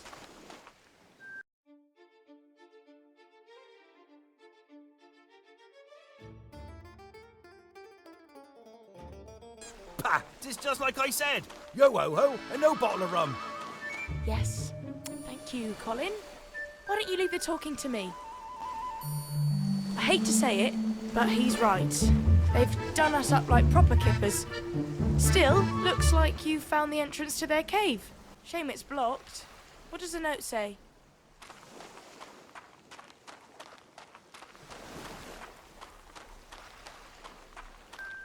Cave closed. Come back tomorrow. The smugglers. I suppose we'll see you in the morning then. Before the sun sets on this day, seek out the beacon that unlocks these lands. Rekindle its light and clear the path back to this beach that avoids the caves.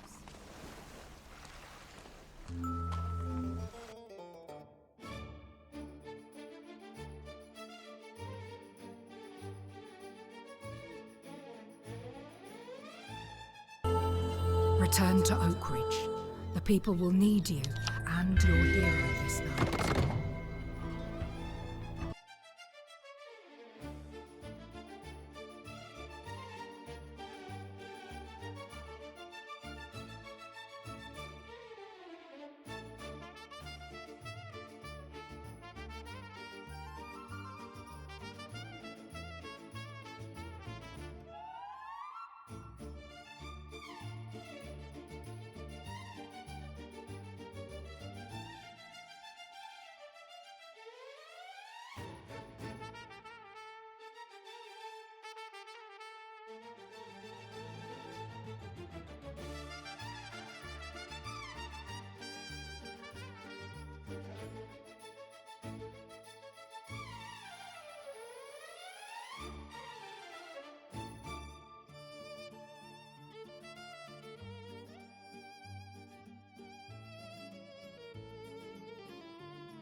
Fortnight's worth of slaughtering completed.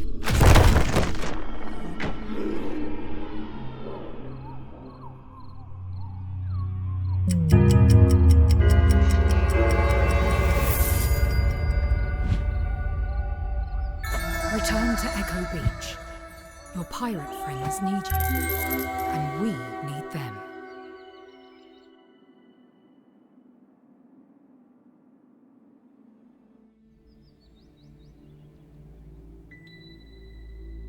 Oh, we've heard the stories of fortune and glories, songs of old pirates in the Great Brotherhood.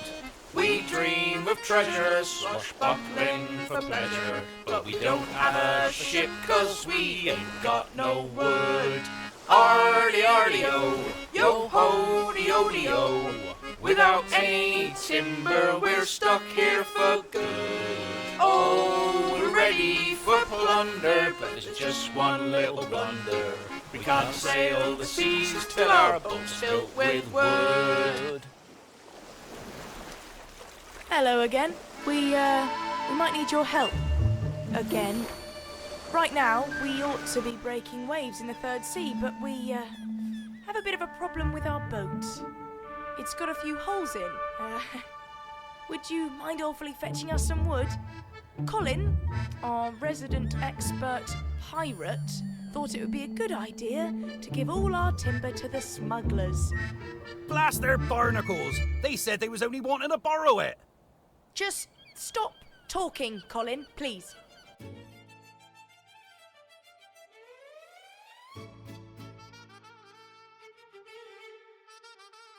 They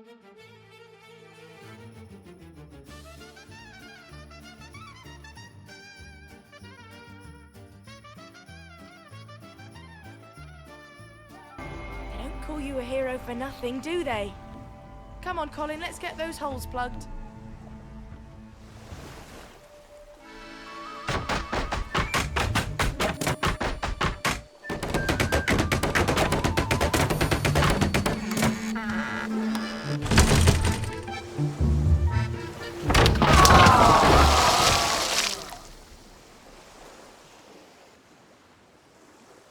Did you give these smugglers all our nails as well, Colin?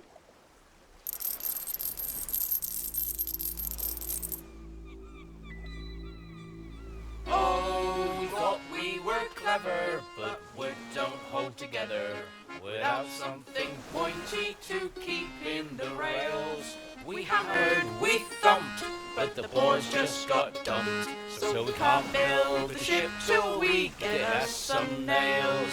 Ardy, ardy-o, yo-ho-de-o-de-o. Without any nails, then our boat building fails. Oh, we're ready for plunder, but there's just one little blunder. We can't sail the seas till our boat's built with nails. You know, if he wasn't my sister's brother-in-law, Colin would have taken a long walk off a short timber the moment he first said me hearties. So now we need some nails to fix the planks onto the hull. I'd send Colin off to fetch us some metal, but, well, he has a track record that doesn't bear thinking about. And Barry here gets awfully landsick if he strays too far from the sea. Would you be a dear and bring us some metal? We can make the nails ourselves. I'll use Colin's head as an anvil.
Okay then, let's give this another go, shall we?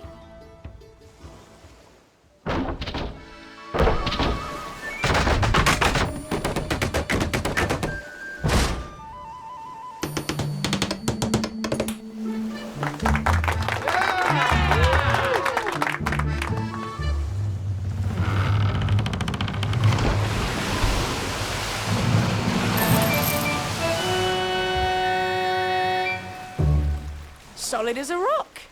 Now, where the hell are my sails?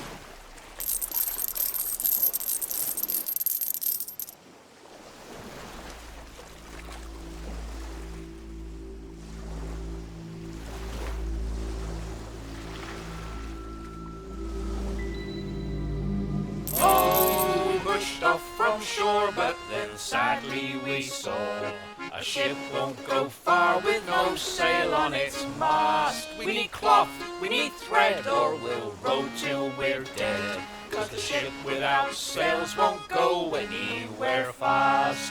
Hardy, hardy, oh, yo ho, de-o, de-o. If we don't get a sail, then we'll just have to bail. Oh, we're ready for plunder, but there's just one little blunder. We can't cross the seas till our boat has a sail. Colin? Gar. Oh, I mean, yes? Where's my sails, Colin? Oh, I gave them to the bandits. You gave my sails to the bandits? Well, well, it was more of a swap than a give. You swapped them with the bandits? Yeah. What did you swap them for, Colin? Rum. For rum. Would that be the rum that's not in the barrels? Yeah, that's the stuff. Colin, you are an absolute tool. Ooh, thank you, Captain. Where the fuck am I going to get sails from? Gah, there be cotton in them there caves. Do you know how hard it is to take you seriously when you talk like that? 'Tis a true Colin! test, isn't it? Sorry, just to say, there's a cotton field through the crystal caves up in Briar Lake. You see how useful you can be if you just stop arsing about with that funny voice. Yes, Captain. Sorry, Captain. Good boy, Colin. Now, where's the key for the cave? Ooh, it's in the treasure chest. Which treasure chest? The one I buried? You buried it? Aye, aye, Captain. Oh, you f***ing moron, you total f***ing idiot! Just tell us where you buried it, Colin. I buried it up me arse. You buried it up your arse. Only kidding. No, but I did make a map. Look. Bury my boot in your arse in a minute. Seeing as you're still on land and we're not, could you go fetch? This sketch of what looks like something I once coughed onto my hand is what Colin calls a map. Good luck.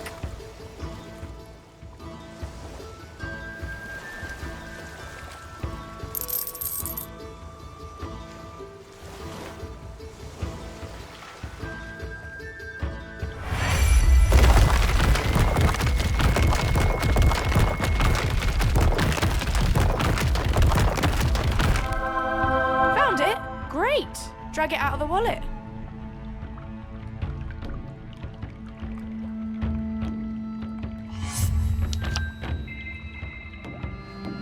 The Crystal Cave's entrance is a bit further along the coast.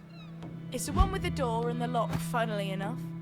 We'll be here waiting for you. Bring plenty of cloth, yeah? I'll make it worth your while, Captain's promise.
My life's work. 15 years, I've been searching for a treasure they said was more valuable than all the gold in the world. All my research led me to these lands. It was in this cave I found the greatest clue I'd ever found. A map. I thought I'd cleared this place out, killed all the undead and thought I was alone. Then some bastard bandits creep up on me and stick me a good one. Took my map and everything. I gave up. Death come take me.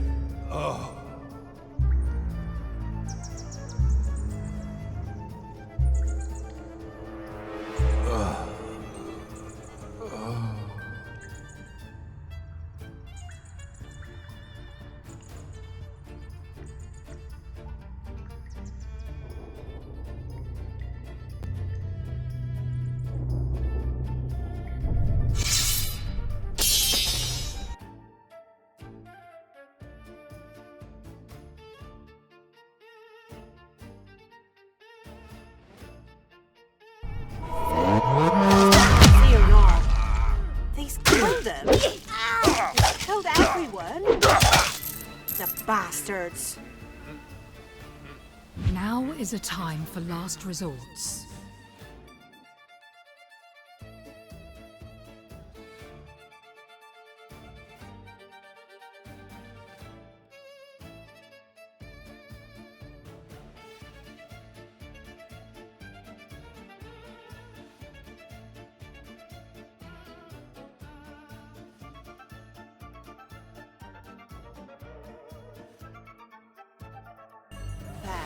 He's not dead after all.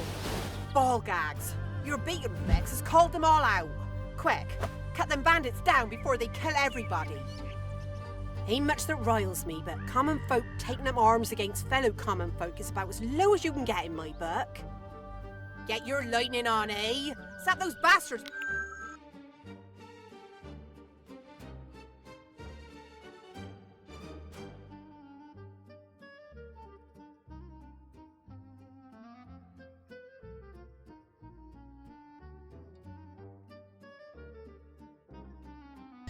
Why on earth these bandits is raiding the towns round here, I don't know. But I don't like it. Bandits raiding towns? How simple do you need it, Harridan? They're bandits. Raiding is what they do. There is more to this than meets the eye, Oswald.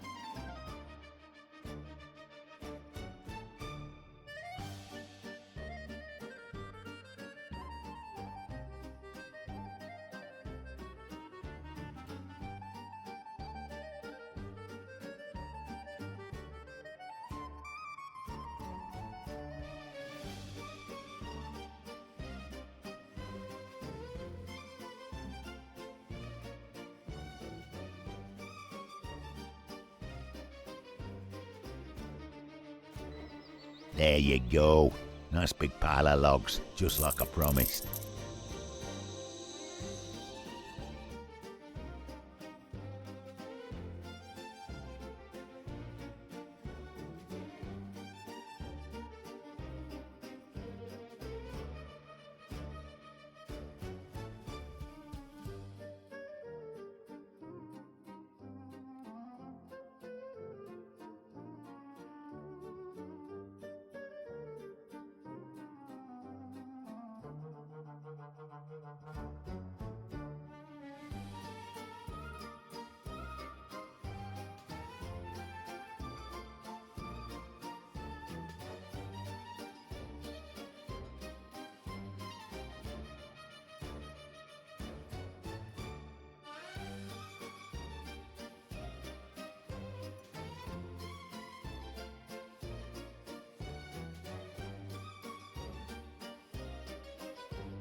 Oh, me aching plums. That bastard salesman's done a bloody runner.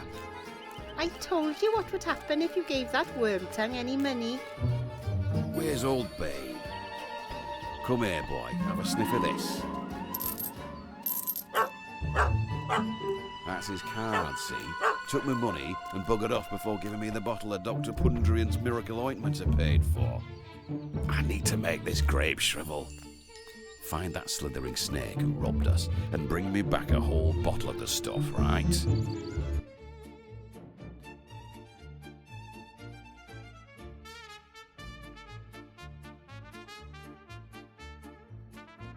The orc has done a runner. Might be he's left a bottle of cure-all behind. Have a nose round, I would. This one's cracked and empty. Keep looking. Nope, busted and empty. Eyes down. What a load of udders. This one's empty too. There must be something round here you can take back.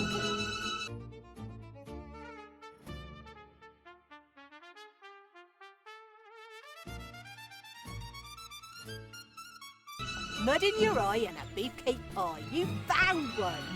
Take it back to the old farm before he does something drastic.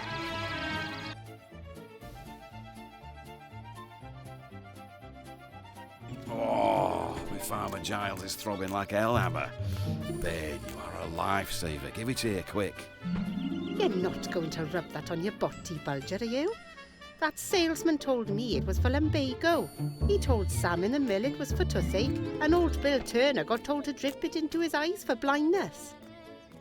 Shut up, woman, and help me get these trousers down. You take them trousers down out here, and I'll poke that pile with a pitchfork. Now go on, get indoors before anyone sees you. Good dog, Bane.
It's lovely here. A beautiful place.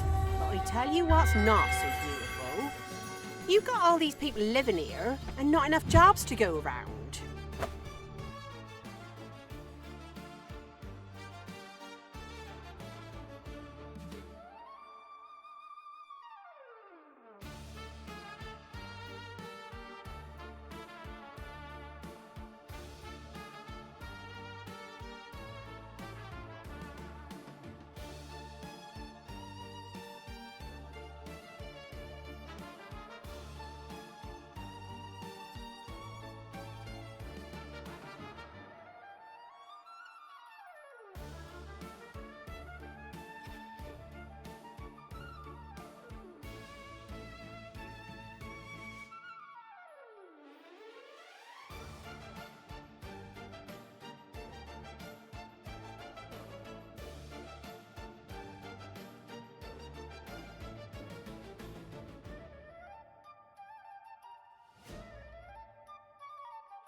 Me dar always used to say, you don't ask, you don't get. Still, he also used to say a turd in the hand keeps the fingers warm, so it's best to ignore what he says most of the time. Except, I reckon he's right about the asking.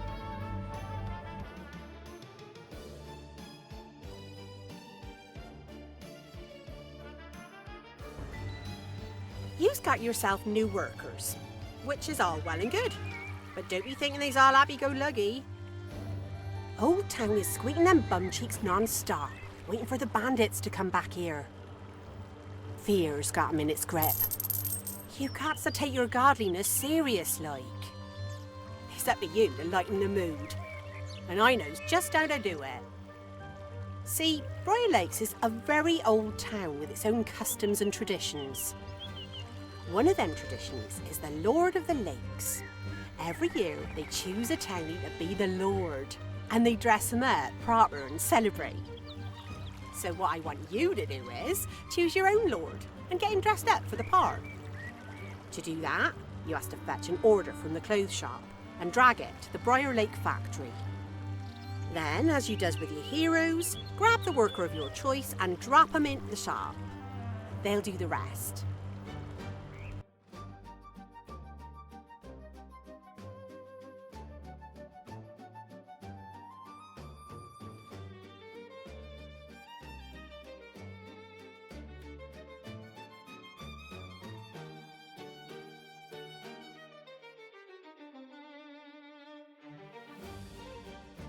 There you go, lad.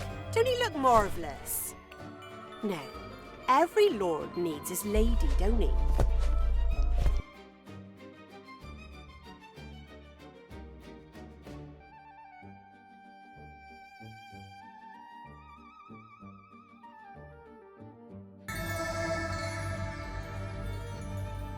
And now you know how to improve the starter-real sensibility of everyone in your employment. One more string to your bone, eh? I'm sure there was something we was meant to be doing here. Oh yeah, them pirates on the beach. Didn't we promise them some cloth once we was through the cave? Don't know what folk is like where you is from, but round here, when we makes a promise, we keeps it.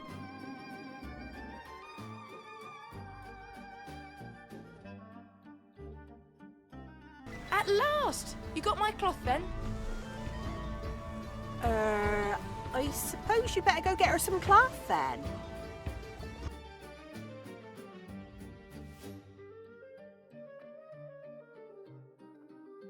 You are an absolute star! Do you know that? This'll have us in the breeze in no time.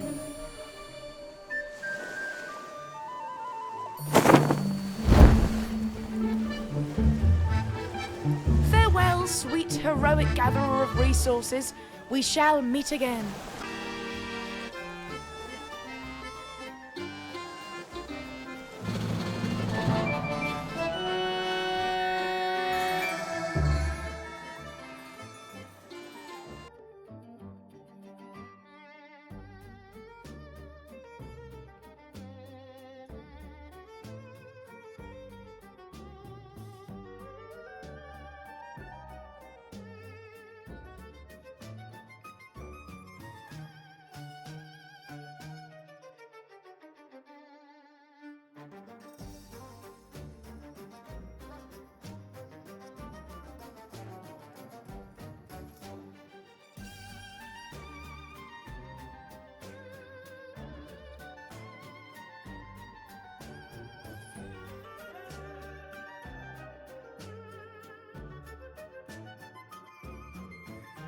You married? No, didn't think so, bum breath.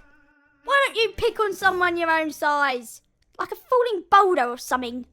Cooey! Cockface! Somebody put me on a cliff edge. Reckon I could kill this clown if I fell on their head? Think you're on the wrong setting. Shouldn't you be playing on casual? Take your top off. Take your bottoms off. God, I'm bored. Go on, kick my head in. What have I got to lose? I'm bored of this now. Boring. What's that word? Oh, it's on the tip of my tongue. Bullock? Ballast? Belling? Bellend. Tell you what, I can murder a not getting smashed to pieces by some massive wanker. Fuck's sake, not this cock again. How come you never stop to piss? Shush a minute. I think I can hear your mum calling, someone shouting knobhead. You're much more fun when you're getting thrown by a big fist. Right, go on then, get it over with. Typical hero. You see the marvel that is a talking grotesque and all you want to do is smash it to pieces. Don't look now, but I think there's a twat coming this way. Guards, come quick, there's a killer on the loose. Possess this. Have you ever tried drowning? I reckon you'd be good at that.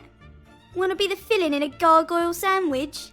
Wanker. I bet you've got daddy issues. Dick wedge. Oi oi, we've got a live one. Utter wanker. Dirtbag. To think, I fell off a church for this bollocks. Why did the chicken cross the road? Not because of you weak bag of grainy bumpus. Do me a favour, go stand in front of a zombie nest or something. You know what hero's an anagram of? Plop fingers. That's you, that is. Plop fingers. Mate, is that your breath? Stinks like a dog's trotter. Oh, here he comes, Hero Houdini. The pen's still mightier than the sword, bum breath.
You know, sometimes I think the mass call me here just so I could translate Alwyn's weirdness.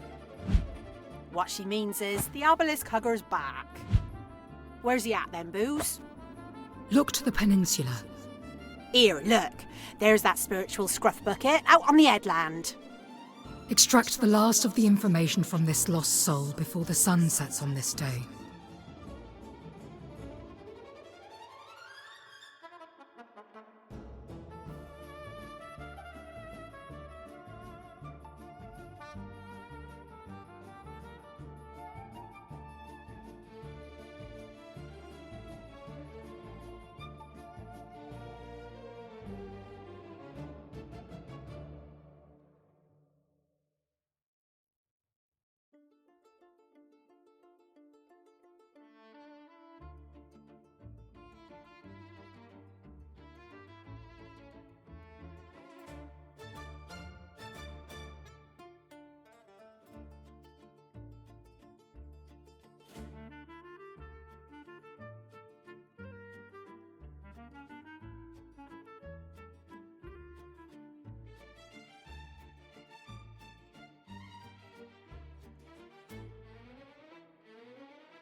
Hey man, you hear that? That's an igneous incantation, man. These stones chant a simple melody. Listen to their song, then repeat it back to them. It will open the doors of your perception. Just give it a try. But beware, my bold apprentice. One bomb note and your doors will close.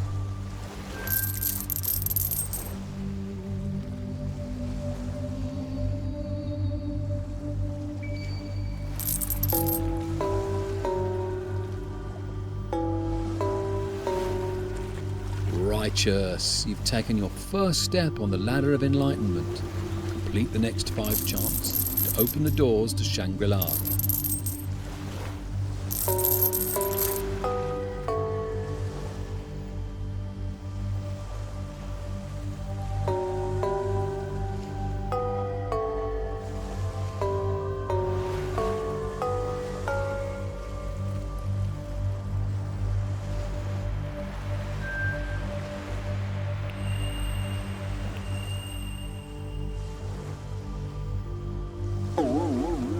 Bummer. You must be a child of the moon. Don't let the stress cause any duress. Come back later when your vibe is greater.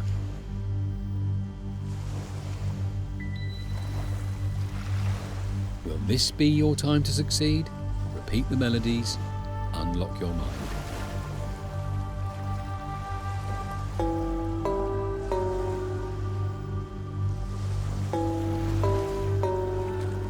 Far out, my friend. Follow the next 5 to free your inner being.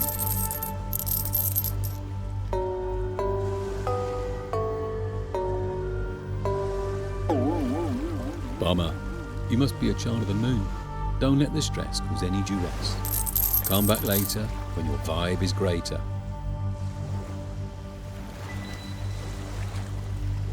Will this be your time to succeed? Repeat the melodies, unlock your mind.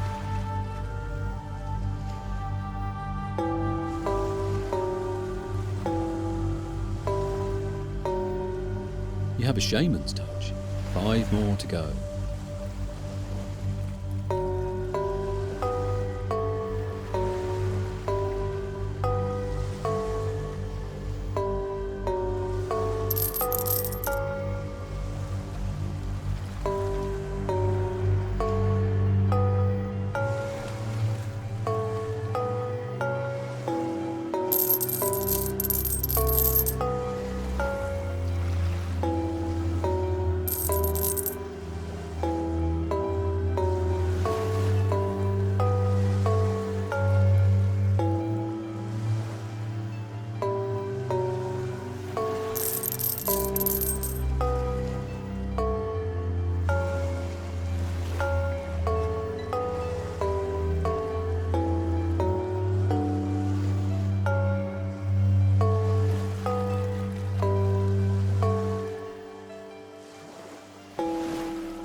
Right, yeah, the book. I'm supposed to follow the king. Wherever the king goes, the pisspot boy follows. But I am frozen to the spot. Malmus is still clutching the dog's head. The blood, so much blood. A blast of horns from the palace gate wakes us both up. It's the king's clarion. He's left the palace. My job then was to attend to the next in line still home, Malmus. As soon as the horns fade, he's up and on the move. I have to follow him. Piss boy's orders. We go down into the palace bowels, down into a dusty library. No windows. I'd never seen it before. The king never went below ground. I stood as far back as I could get. The man still had that dog's head, for fuck's sake. We were down there all day. All day. I've no idea how long I stood there, quiet as a mouse. But I nearly jumped out of my skin when Malmus screamed, "I found it." He bolted out of the room, left me standing there. So I went and had a look, didn't I? I regret that look each and every day. I should have left. I should have followed the prince like a good pisspot boy. But oh no. I had to go and see what it was he'd found, didn't I? On the table, the book. On the open page, there's this picture of a gemstone, cold and heartless. It was looking at me, I swear, like it was supper. And that was the last time I was in that palace. That fucking stone. To this day, I can't sleep one night without it creeping into my dreams. I can feel it clawing at me, trying to pull me out of my own skin. So here I am, man. Here I am. Cosmic, I can feel the elevations. The lotus is set to fly. I will leave this earth for the glory of the sky.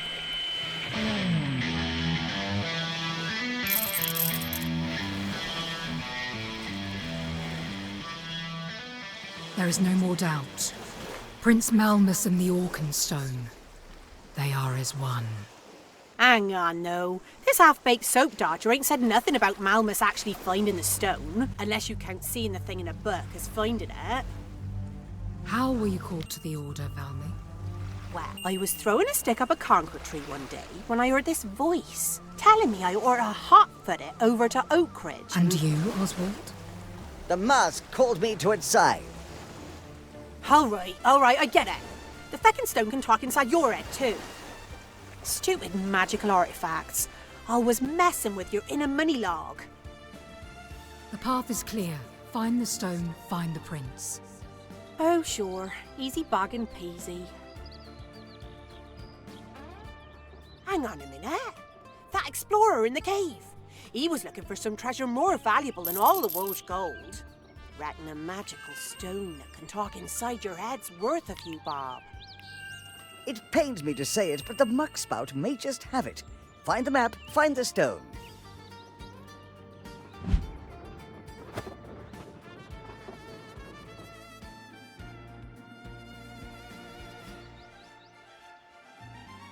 Here, eyes up. I just heard there's a feller at the Briar Lake Tavern says he's got a map. One of them bandit fellers. All alone and all. Reckon now would be a good time to go ask some questions. You know, questions like, is you ready to die? Or, I'm gonna cut your murdering face off, you muddy nugget. The bandits cannot communicate with your hand. Approach them in possession of a hero.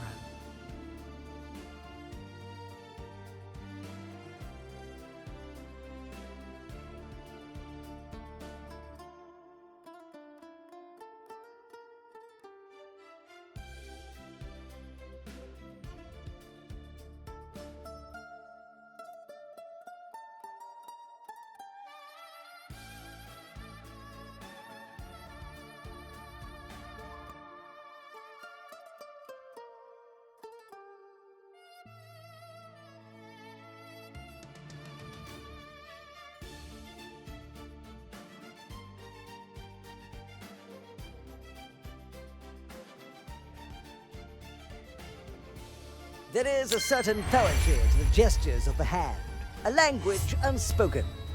A wave is both a greeting and a farewell. A point can indicate direction, an item of interest, or be used to deliver an accusation. A fist can signify strength, unity, or defiance. The human hand is a powerful communicator, capable of conveying complex emotions and ideas far faster than the spoken word. In many cultures throughout the known world, the hand plays an integral part in our social interactions and communications. Consider the handshake and the myriad inferences taken from the strength of the grip to the length of the greeting, each imbued with a plethora of meanings and suggestions. And then there is the elaborate expressiveness of sign language. The human hand is truly a marvel of nature. I urge you to take a moment to appreciate the artistry and complexity of this silent language. I have absolutely no doubt in my mind that you will find gestures of great help in your endeavors in Oak Ridge and beyond. To activate, press G, and then select the gesture of choice.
Hi there, stranger.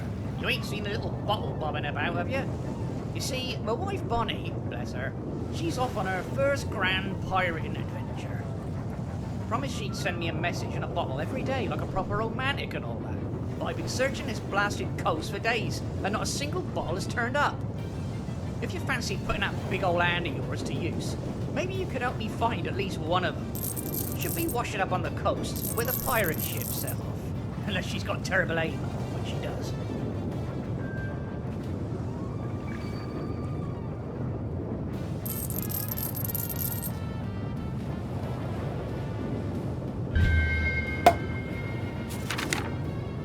I put this note in here because I crashed my rowboat into a clipper and everyone was watching me.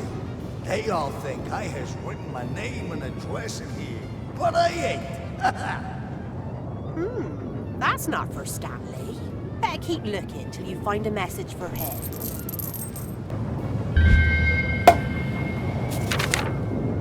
Help! I am stranded on a deserted island. By my calculations, it's 200 miles nothing by northwest of Albion. Send ships. I don't want to die.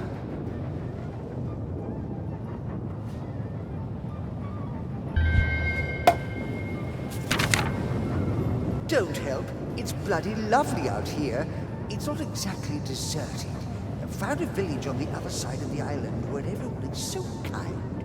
They have these delicious flowers, so tasty. Thinking of staying here. If you see my wife, can't remember if I have a wife. If I have a wife, tell her whatever it is you tell wives.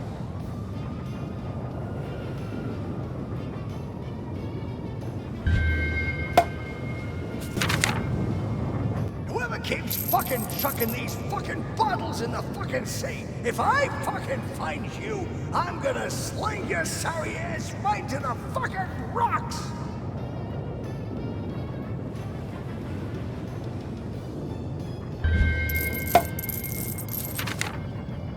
My dearest Clementine, if you're reading this, it means I've mastered the fine art of throwing bottles.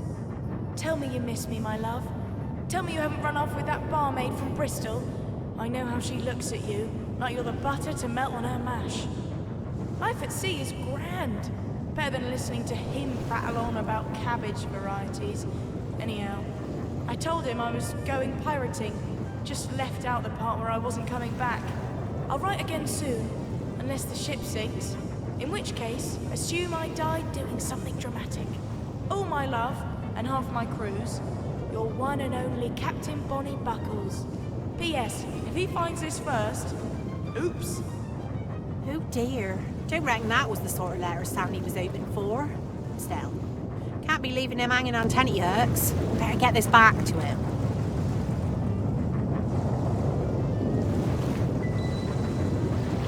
Clementine? Who's Clementine? Ah, all them years and she never once mentioned her disdain for cabbages. You might as well take her clothes. They're not my size. What am I going to use them for? To remind myself how much of a wretch I am. Suppose that's that then. At least I got my answer. Think I might go and boil my head.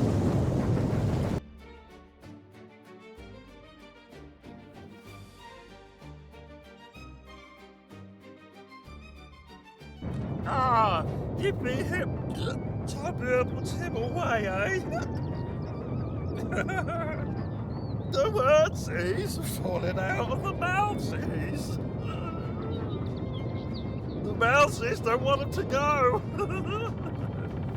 You hold him. I'll punch him in the bracket. Right, now, you listen to me, you stupid murderous bastard. You and your light-fingered friends took off with something don't belong to yous. Wait, says little frap. How long you been face down in the drink? Half a week? Let's just chop him up. See if the map don't come out his veins. What's that?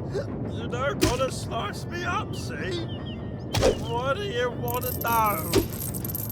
Well, let's see if the old noggin has any nogs still in, eh? The map, you sozzle wedge. The fucking map your friend stabbed off our cave diver. Oh, you mean that fiddle locker? That's alright, Crystal Cave. Well, bandits on up, we don't give out for nothing. We's only sell on tax-paid pots. Get a load of this twat lammer. Reckons we's gonna pay him for information. Pay him in sword slaps. We do not stoop as low as these broken men. The shedding of blood should always be a last resort. That's not how we do things where I's from. Eye for an eye, tooth for tooth. Cut off your ding-dongs for punching the mouth. My limited knowledge of distant dialects leads me to believe this inebriated imbecile wants the trifling sum of £5 for information.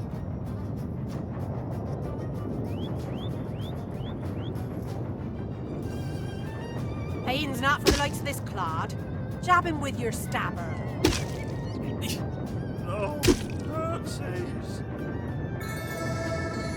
You see, these old Billy Big Bags in a garden. They'll get one of them on their own and look at them. My Nana's custard's tougher than you.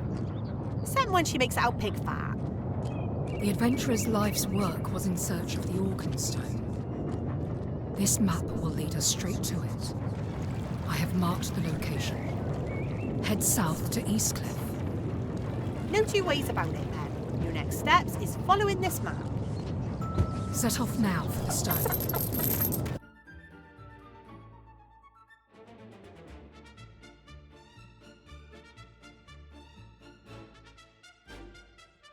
Would you look at the size of them knockers?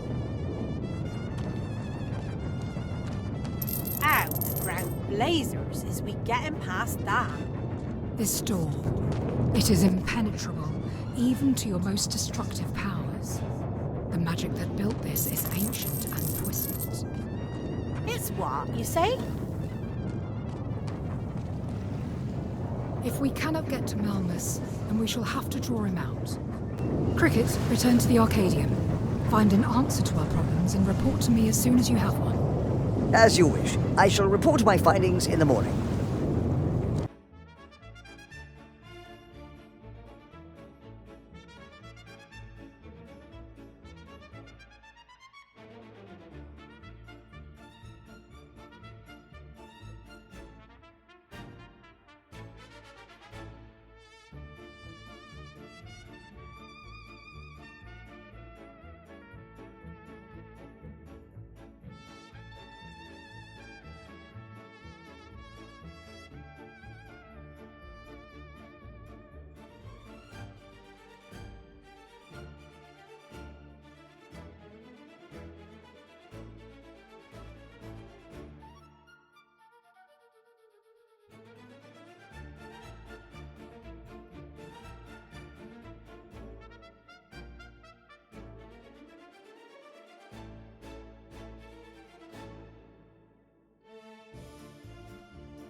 destiny reveals itself. You is bloody awful at talking sometimes, Alwyn.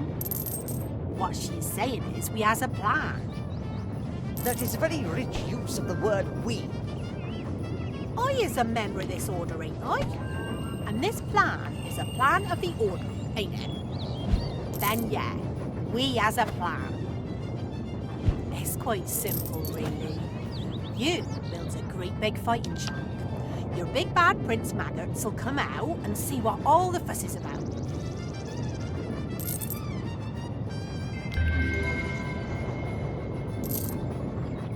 Allow me to explain my plan. It's clearly beyond the verbal capacity of the barmaid. Malmus is a member of the royal family. A family well known to enjoy blood sports. Indeed, his father is the renowned warrior king, Olaf. The man loves combat in all its glory, particularly tournament combat. And so it can be deduced that in order to attract the attention of the royal household, we, or rather you, shall build a combat arena of such magnitude that the nefarious heir presumptive will be unable to resist its bellicose charms and slither out from under his rock straight into the forked tongue of our lightning trap. Lot of hot air there, if you ask me. All you needs to know right now is you've to build a ruddy great big fighting space and get your hand dirty fighting anyone who wants to. Right, get yourself over to the spot we've chosen and you can get cracking.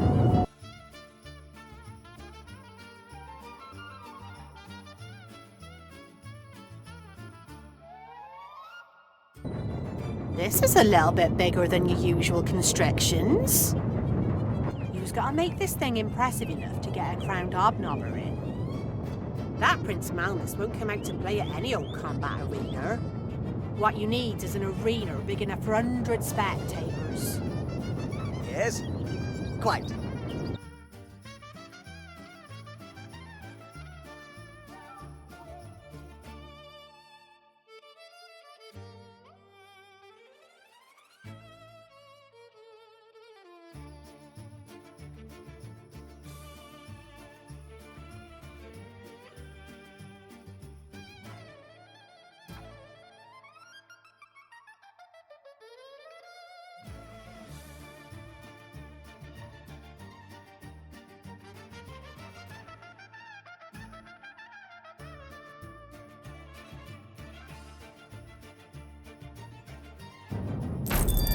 That should be enough stands.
Yes, a fine-looking stadium you have there. Tomorrow, to battle. And that's it, is it? If you build it, he's up and come. I have studied the text in the Arcadium Library. There is nothing more to do here but prepare for combat. Suit yourself.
Not a bad start, but... And you must be listening to me, Cricket. I have learned that it ain't over till the fat sun shines.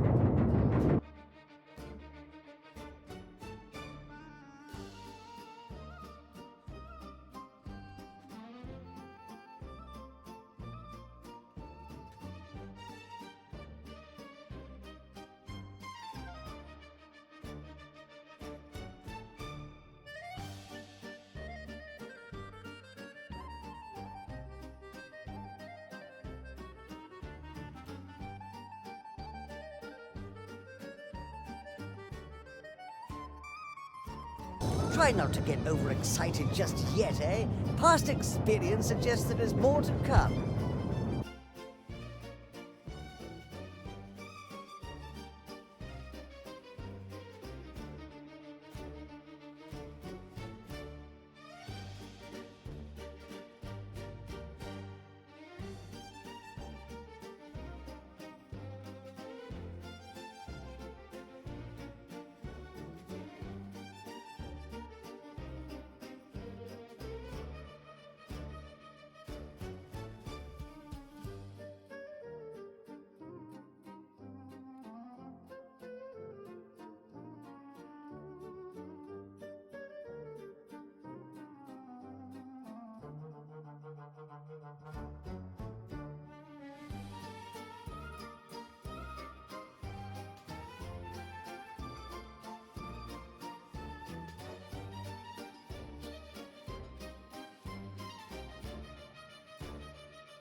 dawn graces us on this day. There is no greater time to enter the arena and make headway on our plans. Tell you what, unless you was planning on fighting ghosts, this little plan of yours is shaping up to be a right steamer.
Is it a battle arena you're making here?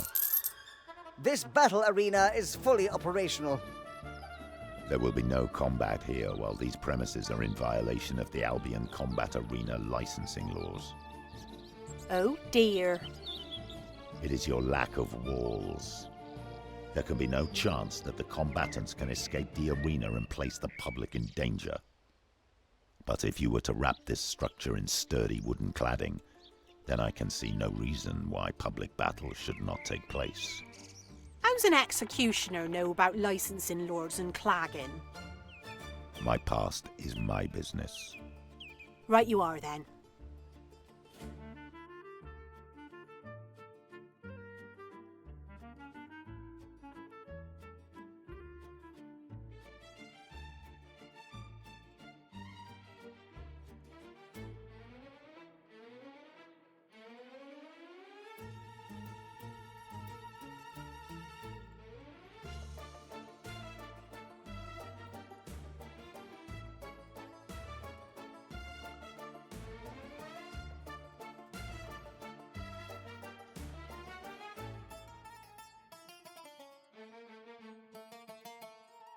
You can stop gathering timber now. You have sufficient wood to clad this stadium. Let the work begin.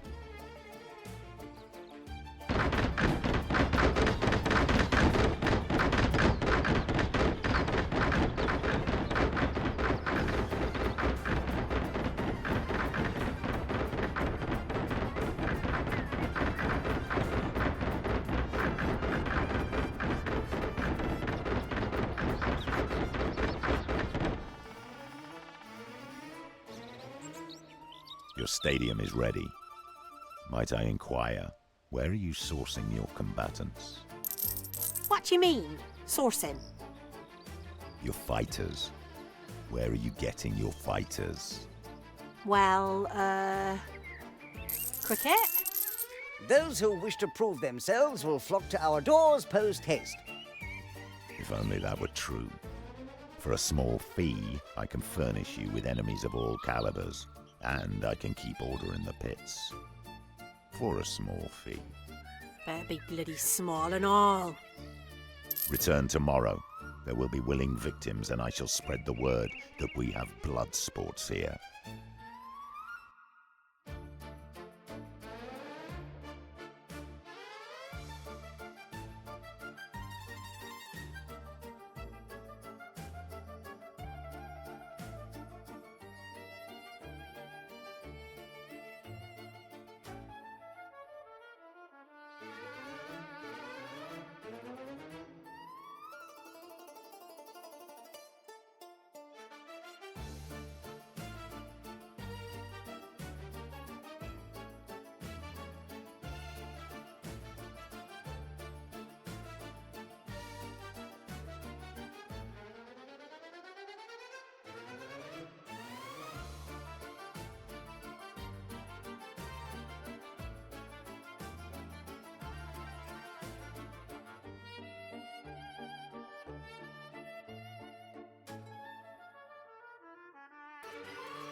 The frying pan into the combat arena shaped fire. Get your best fighter off to see Sackhead. Might want to rest him first, eh?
You're early.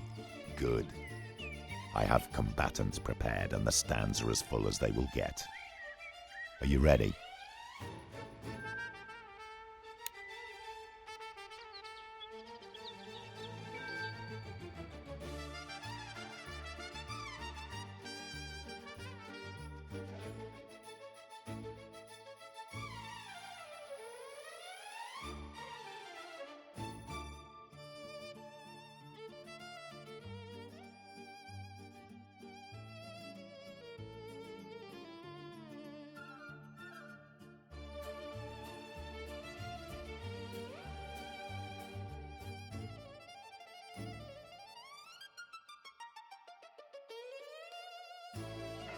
Well done. You have proved yourself.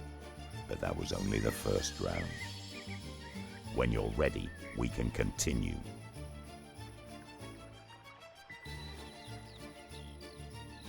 You're not finding this a challenge yet, are you?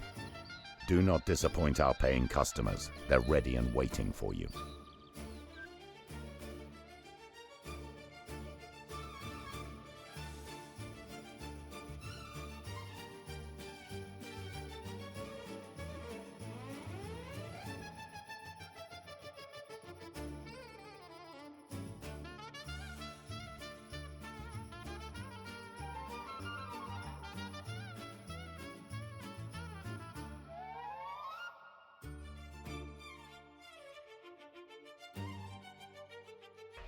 Your efforts have proved fruitful.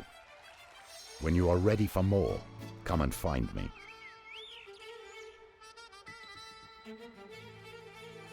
Are you ready for today's final challenge? Your enemies are.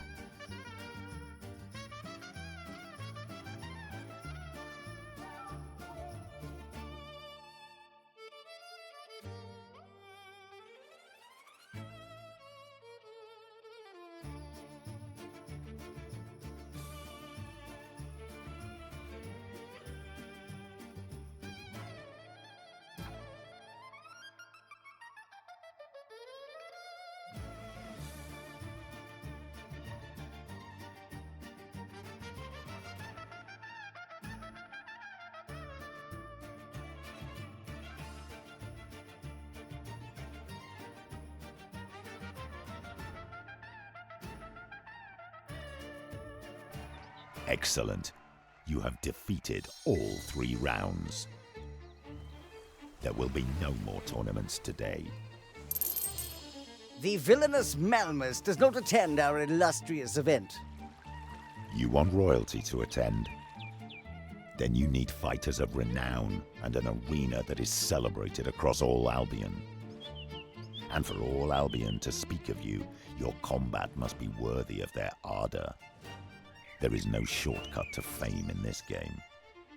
Return tomorrow. I shall have better enemies for you. Do not fret. You did well. The meager crowds we saw today will spread the word.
day, another bloodbath. This plan, I don't remember anyone mentioning the amount of hacking and hitting and baying for blood there'd be. Still, if it ends with that Malmus's head on a pole, don't suppose it matters much.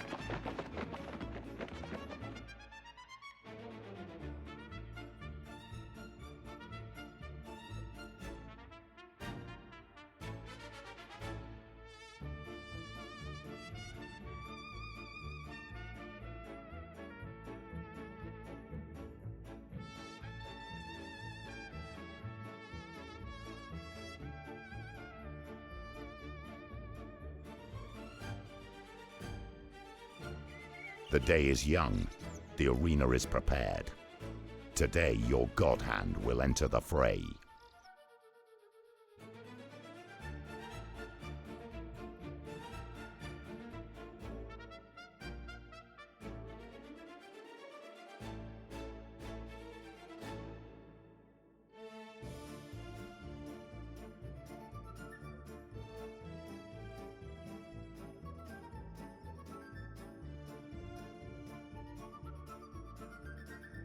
A worthy win.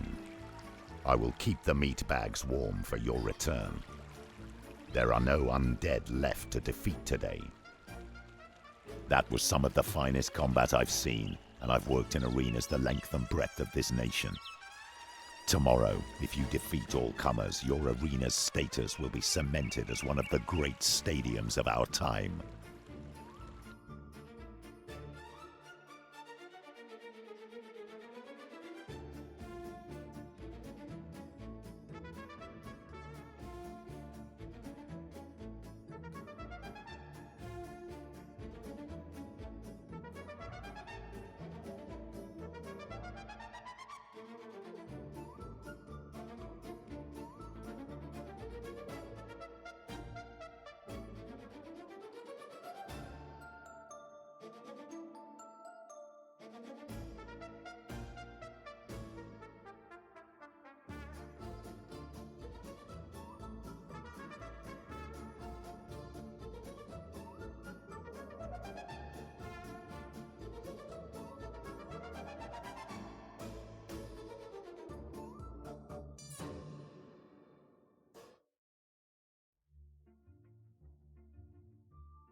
Reckon your hero's muscles have got muscles by now, eh? You just carry on being the brains behind their brawn, and you can't go wrong. Your Auntie Valmy's rooting for you.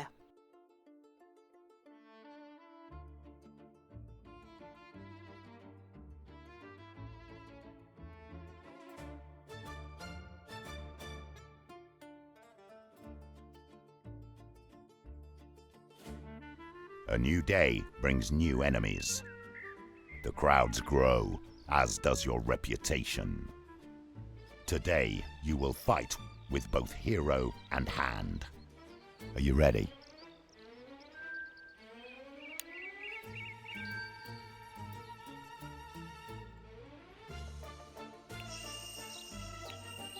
Recuperate, then return.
The field awaits.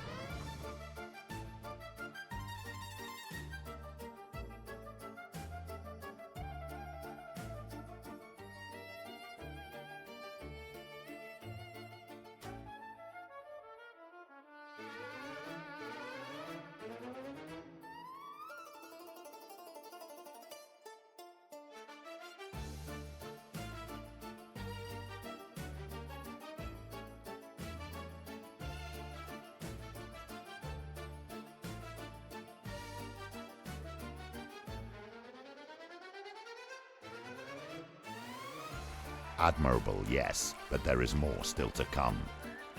Victories will not be so easy to come by.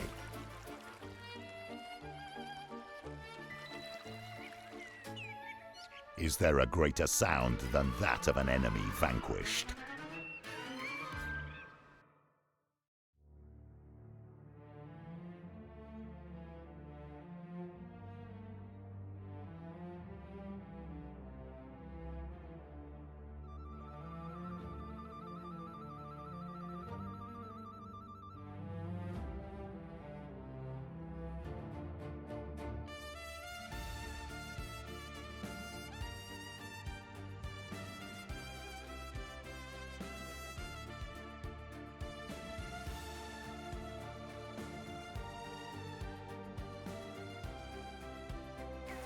There are few who can compete at this level. You are a credit to your people.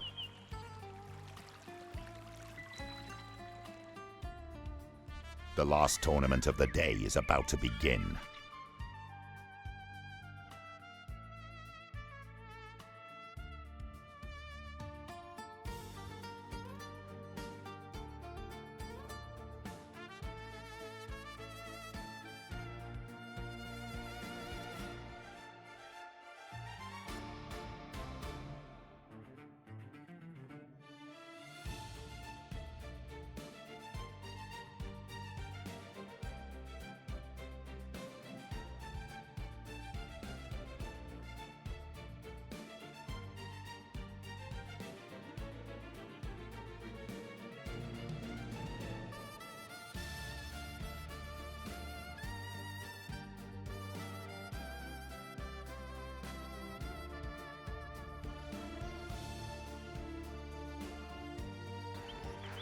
You are an artist in the field of combat. Come tomorrow, we will see if you are a master. I take my sack off to you. That was a display of warmongering beyond any I have ever witnessed. I have sent word to the palace of your fighter's prowess, extending our invitation to attend as guests of honor.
If Malmus attends today, you must bide your time.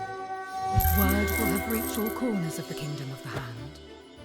Malmus, if the stone has tutored him, will know only too well what this means. We must not let him know our intentions, nor even that we are aware of him, beyond his royal status. You must defeat every enemy in the circle before turning your attention to the prince. Once you have slain your last enemy, only then should you unleash your power on him. Strike quickly with lightning. Focus all of its force upon Malmus.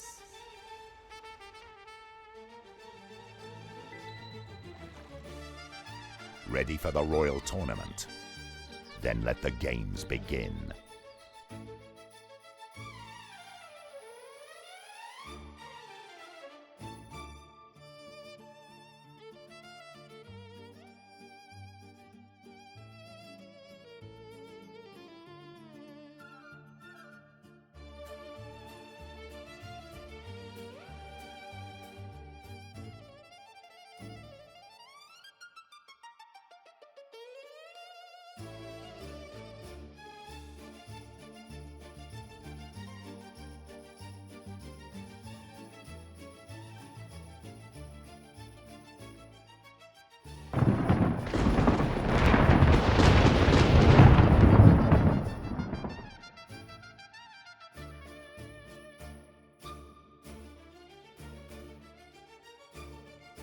So, the ridiculous plan is revealed. You fool! You'll never defeat me! The Mask of the Master is nothing compared to the awesome might at my disposal.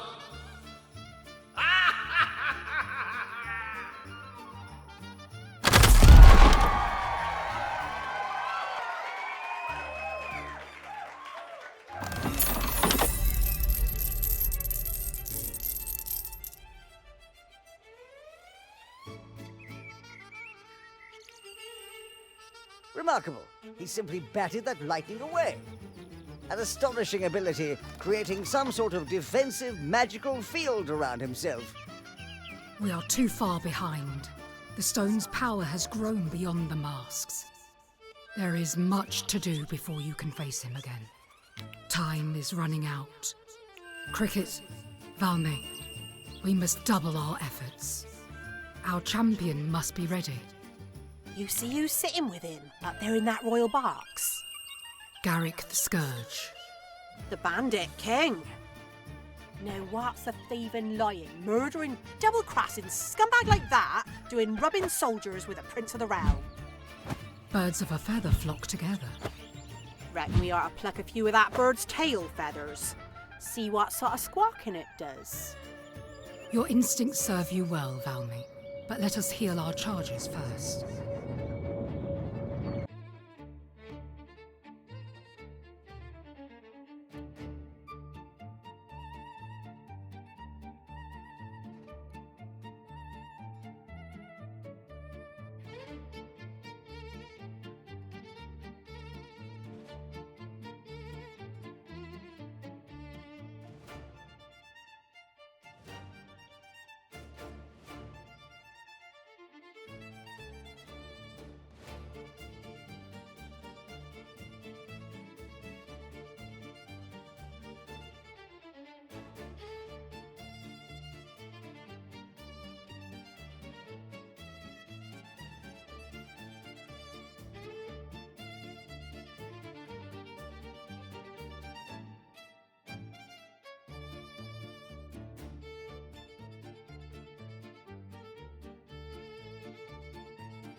What are we waiting for?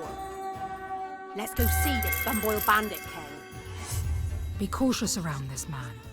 He is a bandit, but he is not our enemy.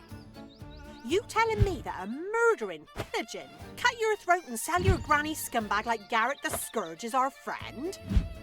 Our fight is with Malmus in the Orkenstone. Do not let the acts of others drag you from your course. Take on the mantle of a hero and enter the bandit camp. We do not need to let him know that the Hand is knocking on his door. Knock his fucking block off is what we ought to do.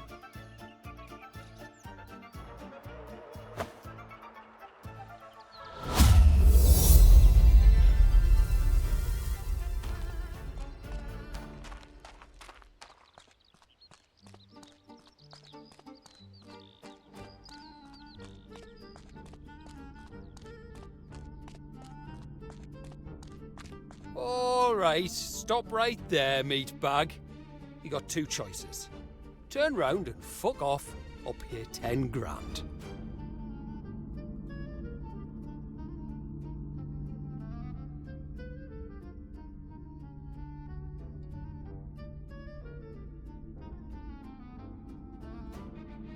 Oh, charming. No threats are gonna get you through this gate, like. Come back if you change your mind.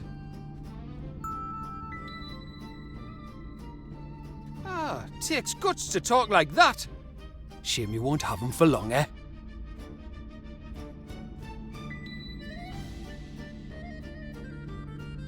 Stop wasting time and kill him.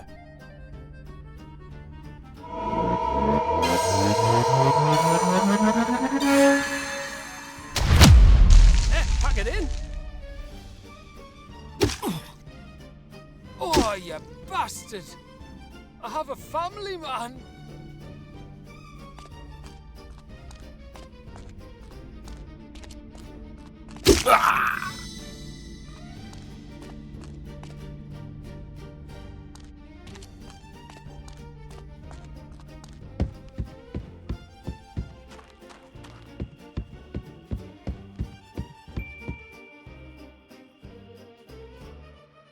Well, well. Look what we have here. Absolutely fascinating. To be face to face with the only hooligan who's managed to strong-arm their way into my compound. And what a fine specimen of hooligan you are. Oh, let's just dispense with the pretenses. I really don't have the time for all this play acting. You've not come here just to look at me and my finery. No. You're here because of our mutual friend, Prince Malmus. You'd like to know just what I was doing sitting in the roll box with a member of the aristocracy, because you'd no doubt like to know what the young prince is up to. Oh, where to begin? Young Malmus and I had a little tete-a-tete months ago, a secret rendezvous, all very clandestine. The prince cuts quite a figure in that vermilion coat of his, and that dog head he carries around with him certainly leaves a lasting impression. He's quite the fan of theatrics, don't you think? His Majesty had a little business proposition, one I simply couldn't refuse. If I would furnish him with mortal innocence, he would pay me for each victim I could supply. Nothing special in that. It's not the first time I've delivered bodies to order, you understand. No, what's special is the amounts involved. The prince asked for 10,000.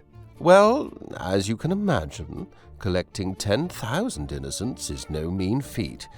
My boys have been kept so very busy these past few weeks, convincing all those unsullied souls to move out of their hovels and into my nice, warm, welcoming dungeons. And then it's a chance to enjoy the hospitality we offer here in camp for a while, until they're ready for the prince. I must say, that young man has some very unique tastes when it comes to cruelty. He's a very interesting character by all accounts, don't you think? Now, I'd hate for you to leave our little town with the wrong impression. We're bandits. We rob and we steal with good reason. We want money. Lots of money. You see, the prince's deal means he pays 1,000 for every single innocent I supply. That's quite the purse when you consider just how many he wants. But I'm a reasonable fellow. I'd hate for you to think my men and I take any pleasure from this particular job. Indeed, if a better offer were to come along, then perhaps I could be persuaded to quit working for Malmus. Perhaps I could be persuaded to switch sides. I tell you what, bring me a suitable gift, and we'll have another little chat. You should know, I'm decidedly difficult to buy for. To me, a gift isn't a gift unless it's a gift so exquisite, so expensive, so rare that no one in all Albion has one. What sort of fucking... You speak when you're spoken to. That's better. Well, I think that's enough chatter for one day. If you'll excuse me, I have some innocents to gather. Time for you to go. Toodle-pip.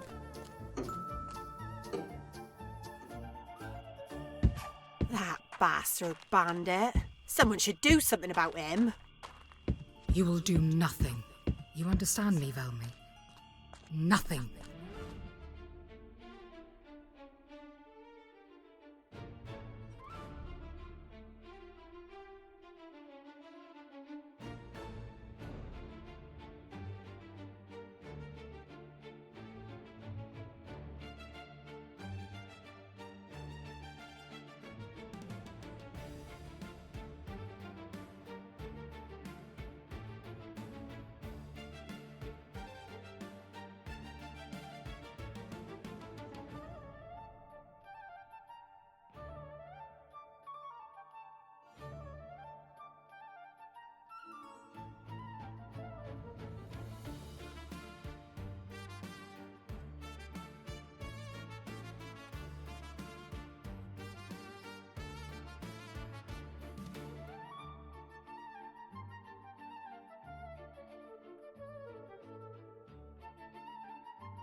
What the fuck is we supposed to give that bastard bandit?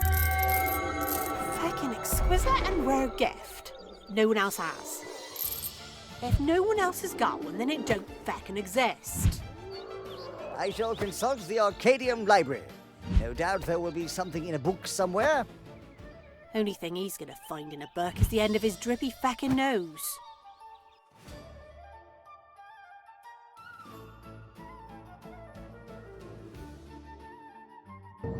An undulation in the mystic realm pulses.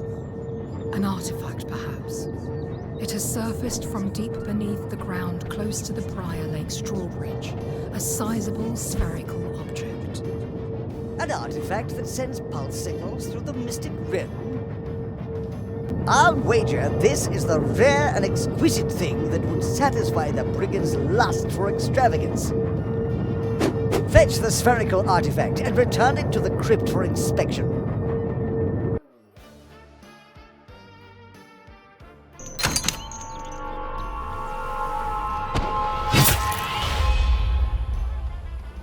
What the after the fucking K just happened? You think this is the exquisite gift that bastard Garrick's talking about?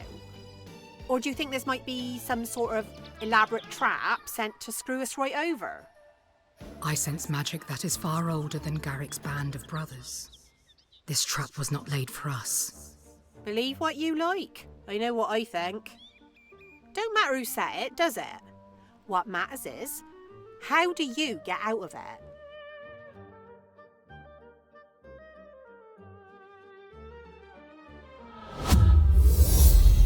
This is why you got chosen, eh? That's thinking outside the coop, that is. Cock-a-doodle-doo to you too. Not a bad idea. Your methods are correct, but a bantam is no match for a heavyweight in this arena. I suggest enlisting the girth of someone with a little more gravitational charisma.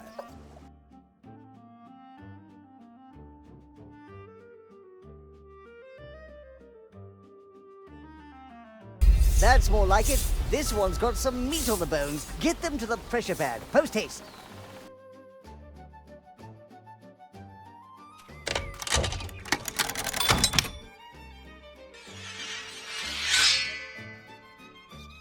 Splendid! You're free of that contraption. Such a shame it was a trap and not a never-before-seen magical artifact. You'll wear that scar with pride, I'll wager. Something to tell the grand hands about, eh? Back to square bleeding one now, ain't we? No gift and no ideas. I shall return to the library. There's a section on the lost crown of King Faust, a golden headpiece encrusted with gemstones that went missing 400 years ago. Perhaps I may find a clue to its whereabouts contained within. Yeah, sure. Go ask a book if it's seen a hat that got lost 400 years ago. Genius idea.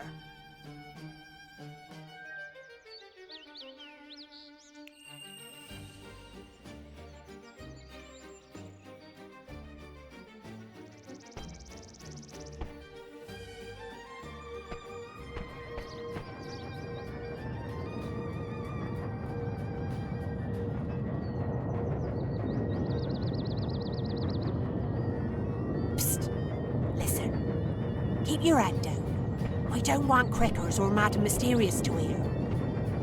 We can't talk here. Too close to home and that. Meet me outside Briar Lake Tavern. I has a plan that's ready for action.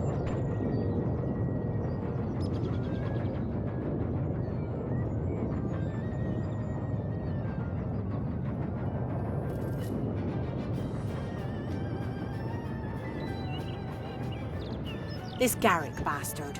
I don't like him. Snatching innocence is wrong. Proper wrong. We ought to be doing something about him, ain't we? And another thing. I swear he set you up for that trap. Bastard's trying to kill us off on the sly, ain't he? I have a mind to put him over my knee and slap his buttocks till they is redder than a ruby. I know Alwyn won't like it, but I's not going to stand by and let this bastard get away with it. I'm going to go up that there bandit camp, and I is going to teach this arsehole a lesson he won't forget. You ain't going to stop me, so don't even try. I only asked you up here because I wanted to get your thoughts. Right then, it's settled. I'll get off. Won't be longer than a day, I reckon. She is right. I do not approve. I have a bad feeling about this.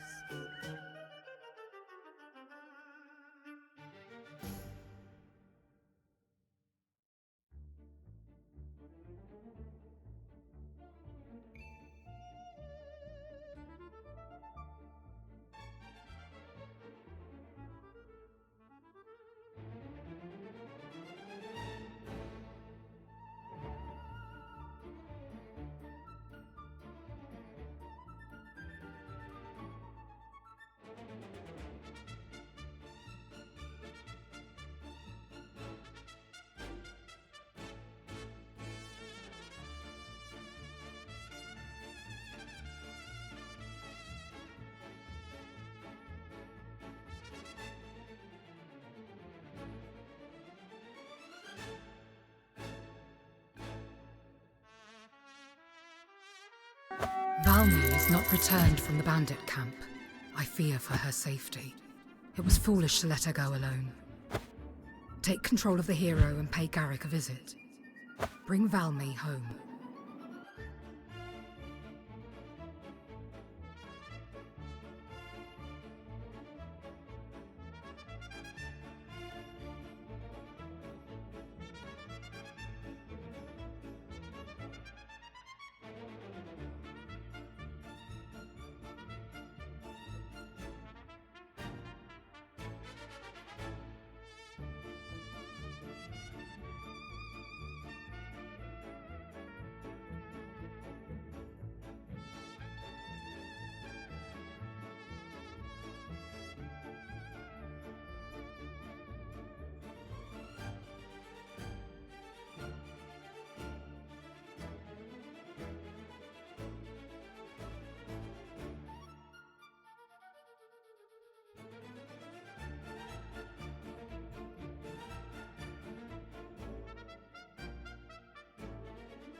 It's you! I watched you kill me brother 2 days ago. You've got some balls, you have. You gotta have 10 grand to get in here, though. Big bald killer or not. Well done.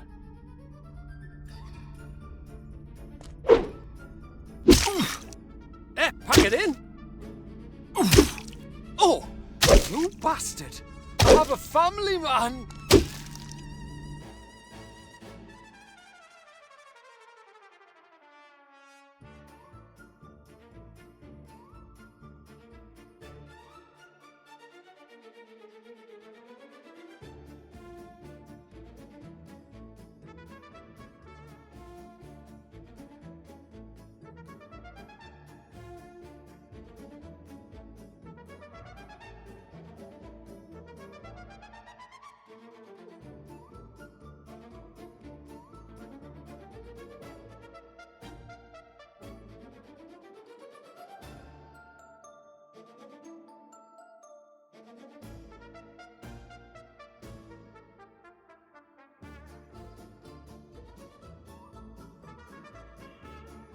Ah, the intrepid explorer is back.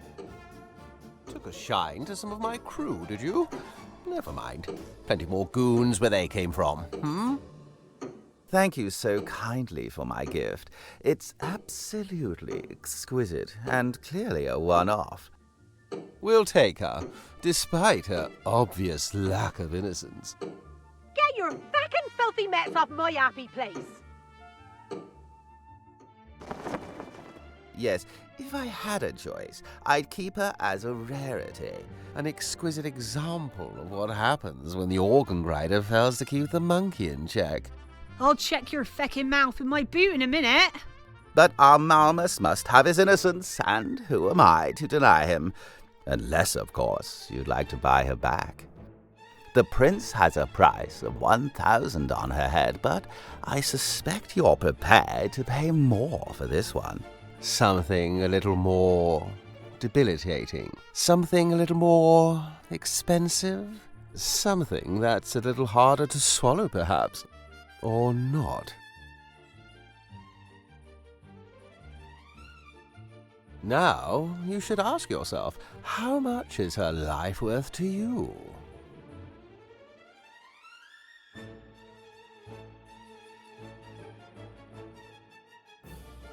Stop! I forbid this. There is something in these lands whose value is beyond compare. A gift so rare, so exquisite, that no king of the realm has ever held one in his possession.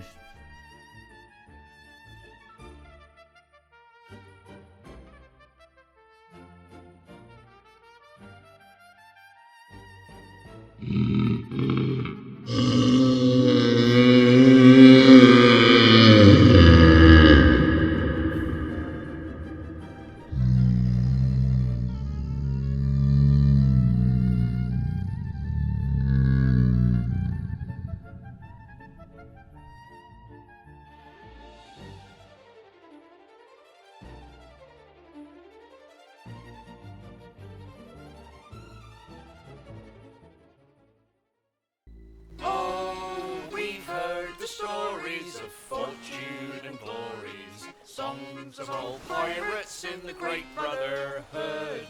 We dream of treasure, swashbuckling for pleasure, but we don't have a ship 'cause we ain't got no wood. Ardy, ardy-o, yo-ho-de-o-de-o. Without any timber, we're stuck here for good. Oh, we're ready for plunder, but there's just one little blunder. We can't sail the seas till our boat's built with wood. Oh, we thought we were clever, but wood don't hold together. Without something pointy to keep in the rails. We hammered, we thumped, but the boys just got dumped. So we can't build the ship till we get us some nails. Ardy, ardy-o, yo-ho-de-o-de-o. Without any nails, then our boat building fails. Oh, we're ready for plunder, but there's just one little blunder. We can't sail the seas till our boat's built with nails. Oh, we pushed off from shore, but then sadly we saw a ship won't go far with no sail on its mast. We need cloth, we need thread, or we'll row till we're dead. 'Cause the ship without sails won't go anywhere fast. Ardy, ardy-o, yo-ho-de-o-de-o. If we don't get a sail, then we'll just have to bail. Oh, we're ready for plunder, but it's just one little blunder. We can't cross the seas till our boat has a sail. Oh, we've got this notion that we quite like to sail the ocean, so we're building a big boat to leave here for good. We're not keen on sinking, so we're all sitting here thinking, 'cause we built it too big and we've run out of wood. Idle-idly, idle-idly, we simply can't leave till we get some more wood. Oh, we're not keen on sinking, so that's why we're sitting thinking, 'cause we simply can't leave till we get some more wood. Oh, the boat is now finished, but there's still something on the wish list to keep us all going through the wind and the rain. There's no food on the table, and we can't sail unless we're able, so we ain't going nowhere till we get some grain. Idle-idly, idle-idly, we simply can't leave until we get some grain. There's no food on the table, and we can't sail unless we're able, so we ain't going nowhere till we get some grain. Oh, we're not complaining, but there's still one more thing remaining, 'cause bread is quite boring if that's all you eat. We need some flavour, so do us all a little favour, 'cause we ain't going nowhere till we get some meat. Idle-idly, idle-idly, we simply can't leave until we got some meat. So do us a favour, find something with a little flavour, 'cause we're going nowhere till we get some meat. Wow, now this is a good vibe. Amazing. Something is happening. The stones are singing together again.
continuing to conquer these lands despite the impossibility of the task. That is the mark of a scholar. You shall be destined to repeat this day over and over, ad infinitum, until the 22 fates deem it time to right your course. Spend your time here wisely. Seek out hidden quests. Unlock all that the Arcadian has to offer. Push the boundaries of what is and isn't possible.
Seriously, my patience is wearing thin.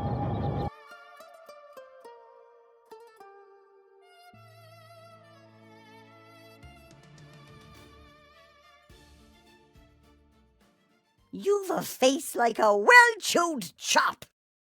Here's a couple of words, right? See if you can build something with them. Off and feck. Are we scraping the barrel for brawlers these days, or what? Come here, I've a bone to pick with you. Reckon you belong in a cave, along with all the other creeps. You couldn't pour water from a boot with the instructions on the heel. An eye for an eye, and a tooth for a tooth. I've no teeth or eyes, so why don't you feck off? Punch me in the stomach, hard as you like. Go on, I can take it. Away with ye, you clart. Eeny, meeny, miny, moron. The Grim Reaper called. He said, can he have his job back, please? Did they take a dump in the mould when they made you? Did your mother leave you outside the orphanage as a baby, or did she wait till you was talking before she dropped your ugly arse? That's a face to give you the clap.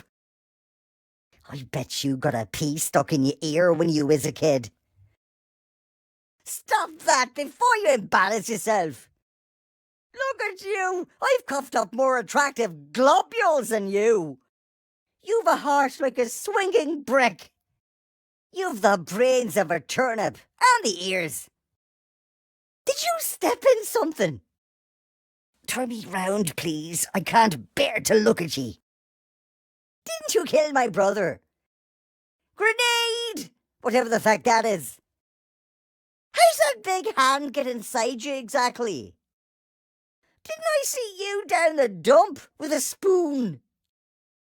I've just been down the Windy City. No surprises you weren't there, eh, bumface?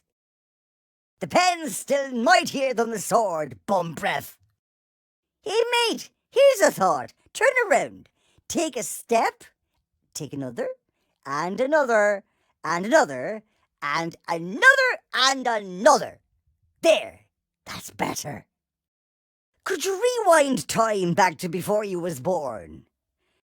Where'd you get off? Remind me not to go there. Run! It's the ogre man! Oh, I can't fucking run. Oh, fuck. You're away in the head if you think you're busting me! When you're making the love, is it me you're thinking of? You married? No, didn't think so, bum breath. Why don't you pick on someone your own size? Like a falling boulder or something. Cooey! Cockface! Somebody put me on a cliff edge. Reckon I could kill this clown if I fell on their head? Think you're on the wrong setting. Shouldn't you be playing on casual? Take your top off. Take your bottoms off. God, I'm bored. Go on, kick my head in. What have I got to lose? I'm bored of this now. Boring. What's that word? Oh, it's on the tip of my tongue. Bullock? Ballast? Belling? Bellend. Tell you what, I can murder and not getting smashed to pieces by some massive wanker. Fuck's sake, not this cock again. How come you never stop to piss? Shush a minute. I think I can hear your mum calling. Someone shouting knobhead. You're much more fun when you're getting thrown by a big fist. Right, go on then. Get it over with. Typical hero. You see the marvel that is a talking grotesque and all you want to do is smash it to pieces. Don't look now, but I think there's a twat coming this way. Guards, come quick, there's a killer on the loose. Possess this. Have you ever tried drowning? I reckon you'd be good at that. Want to be the filling in a gargoyle sandwich? Wanker. I bet you've got daddy issues. Dick wedge. Oi, we've got a live one. Utter wanker. Dirtbag. To think I fell off a church for this bollocks. Why did the chicken cross the road? Not 'cause of you, you weak bag of grainy bumpus. Do me a favour, go stand in front of a zombie nest or something. You know what hero's an anagram of? Plop fingers. That's you, that is. Plop fingers. Mate, is that your breath? Stinks like a dog's trotter. Oh, here he comes, Hero Houdini. The pen's still mightier than the sword, bum breath. You know, my dad was a gargoyle, and even he'd be turning away from you. That face, like a raj with a rash. Look, everybody, a bag of dirt. A walking, talking bag of dirt. I heard about you. You're the one that can't take a joke. What a scrotum. It's only a wee joke. Does your mother know you out? Which one of you is the walloper, and which one does the walloping? You look like a dog licking piss off a nettle. On you twat monkey, let's have at it. I didn't know who you are, but you look like a flag shagger to me. Did they forget to flush the toilet when you was born? Pull my finger. Pull your own finger. Pull something, and then feck the feck off. Is that you, or did I just drop a brown bomber? On your trolley, you feckin' weapon. That mouth of yours looks familiar. Tell me, were you ever an arse in a past life? Aren't you a little short for a knobhead? If brains were gold, your head would float away. Tongue my fart box, you feckin' walloper. Swallow your tongue and choke on it. See the king, you're lower than a turd to him. Less than dirt. Get you, arse piece. You're like a sprout. No one likes you. Away and ball your head. See you, I wish I couldn't. Your mother is a wooden leg. Intellect's not your strong point, is it? As I live and breathe, a walking jobby. When you were born, did you come out the back door? How's that sprawling metropolis of yours coming along? On you twat monkey, let's have at it! If my mouth moved, I'd have your ankle off. Nothing to see here, no grotesques around here. Off you toddle, eh? You's a wee bollock, ain't you? See how yous is the hero of the story. This story is shite. This place is turning into a fascist state, you goose-stepping bastard. Nice neck, very axy. Piss off, fatty boys. Look, here it comes, the £10 turd in a £5 bag. You look like a Brian.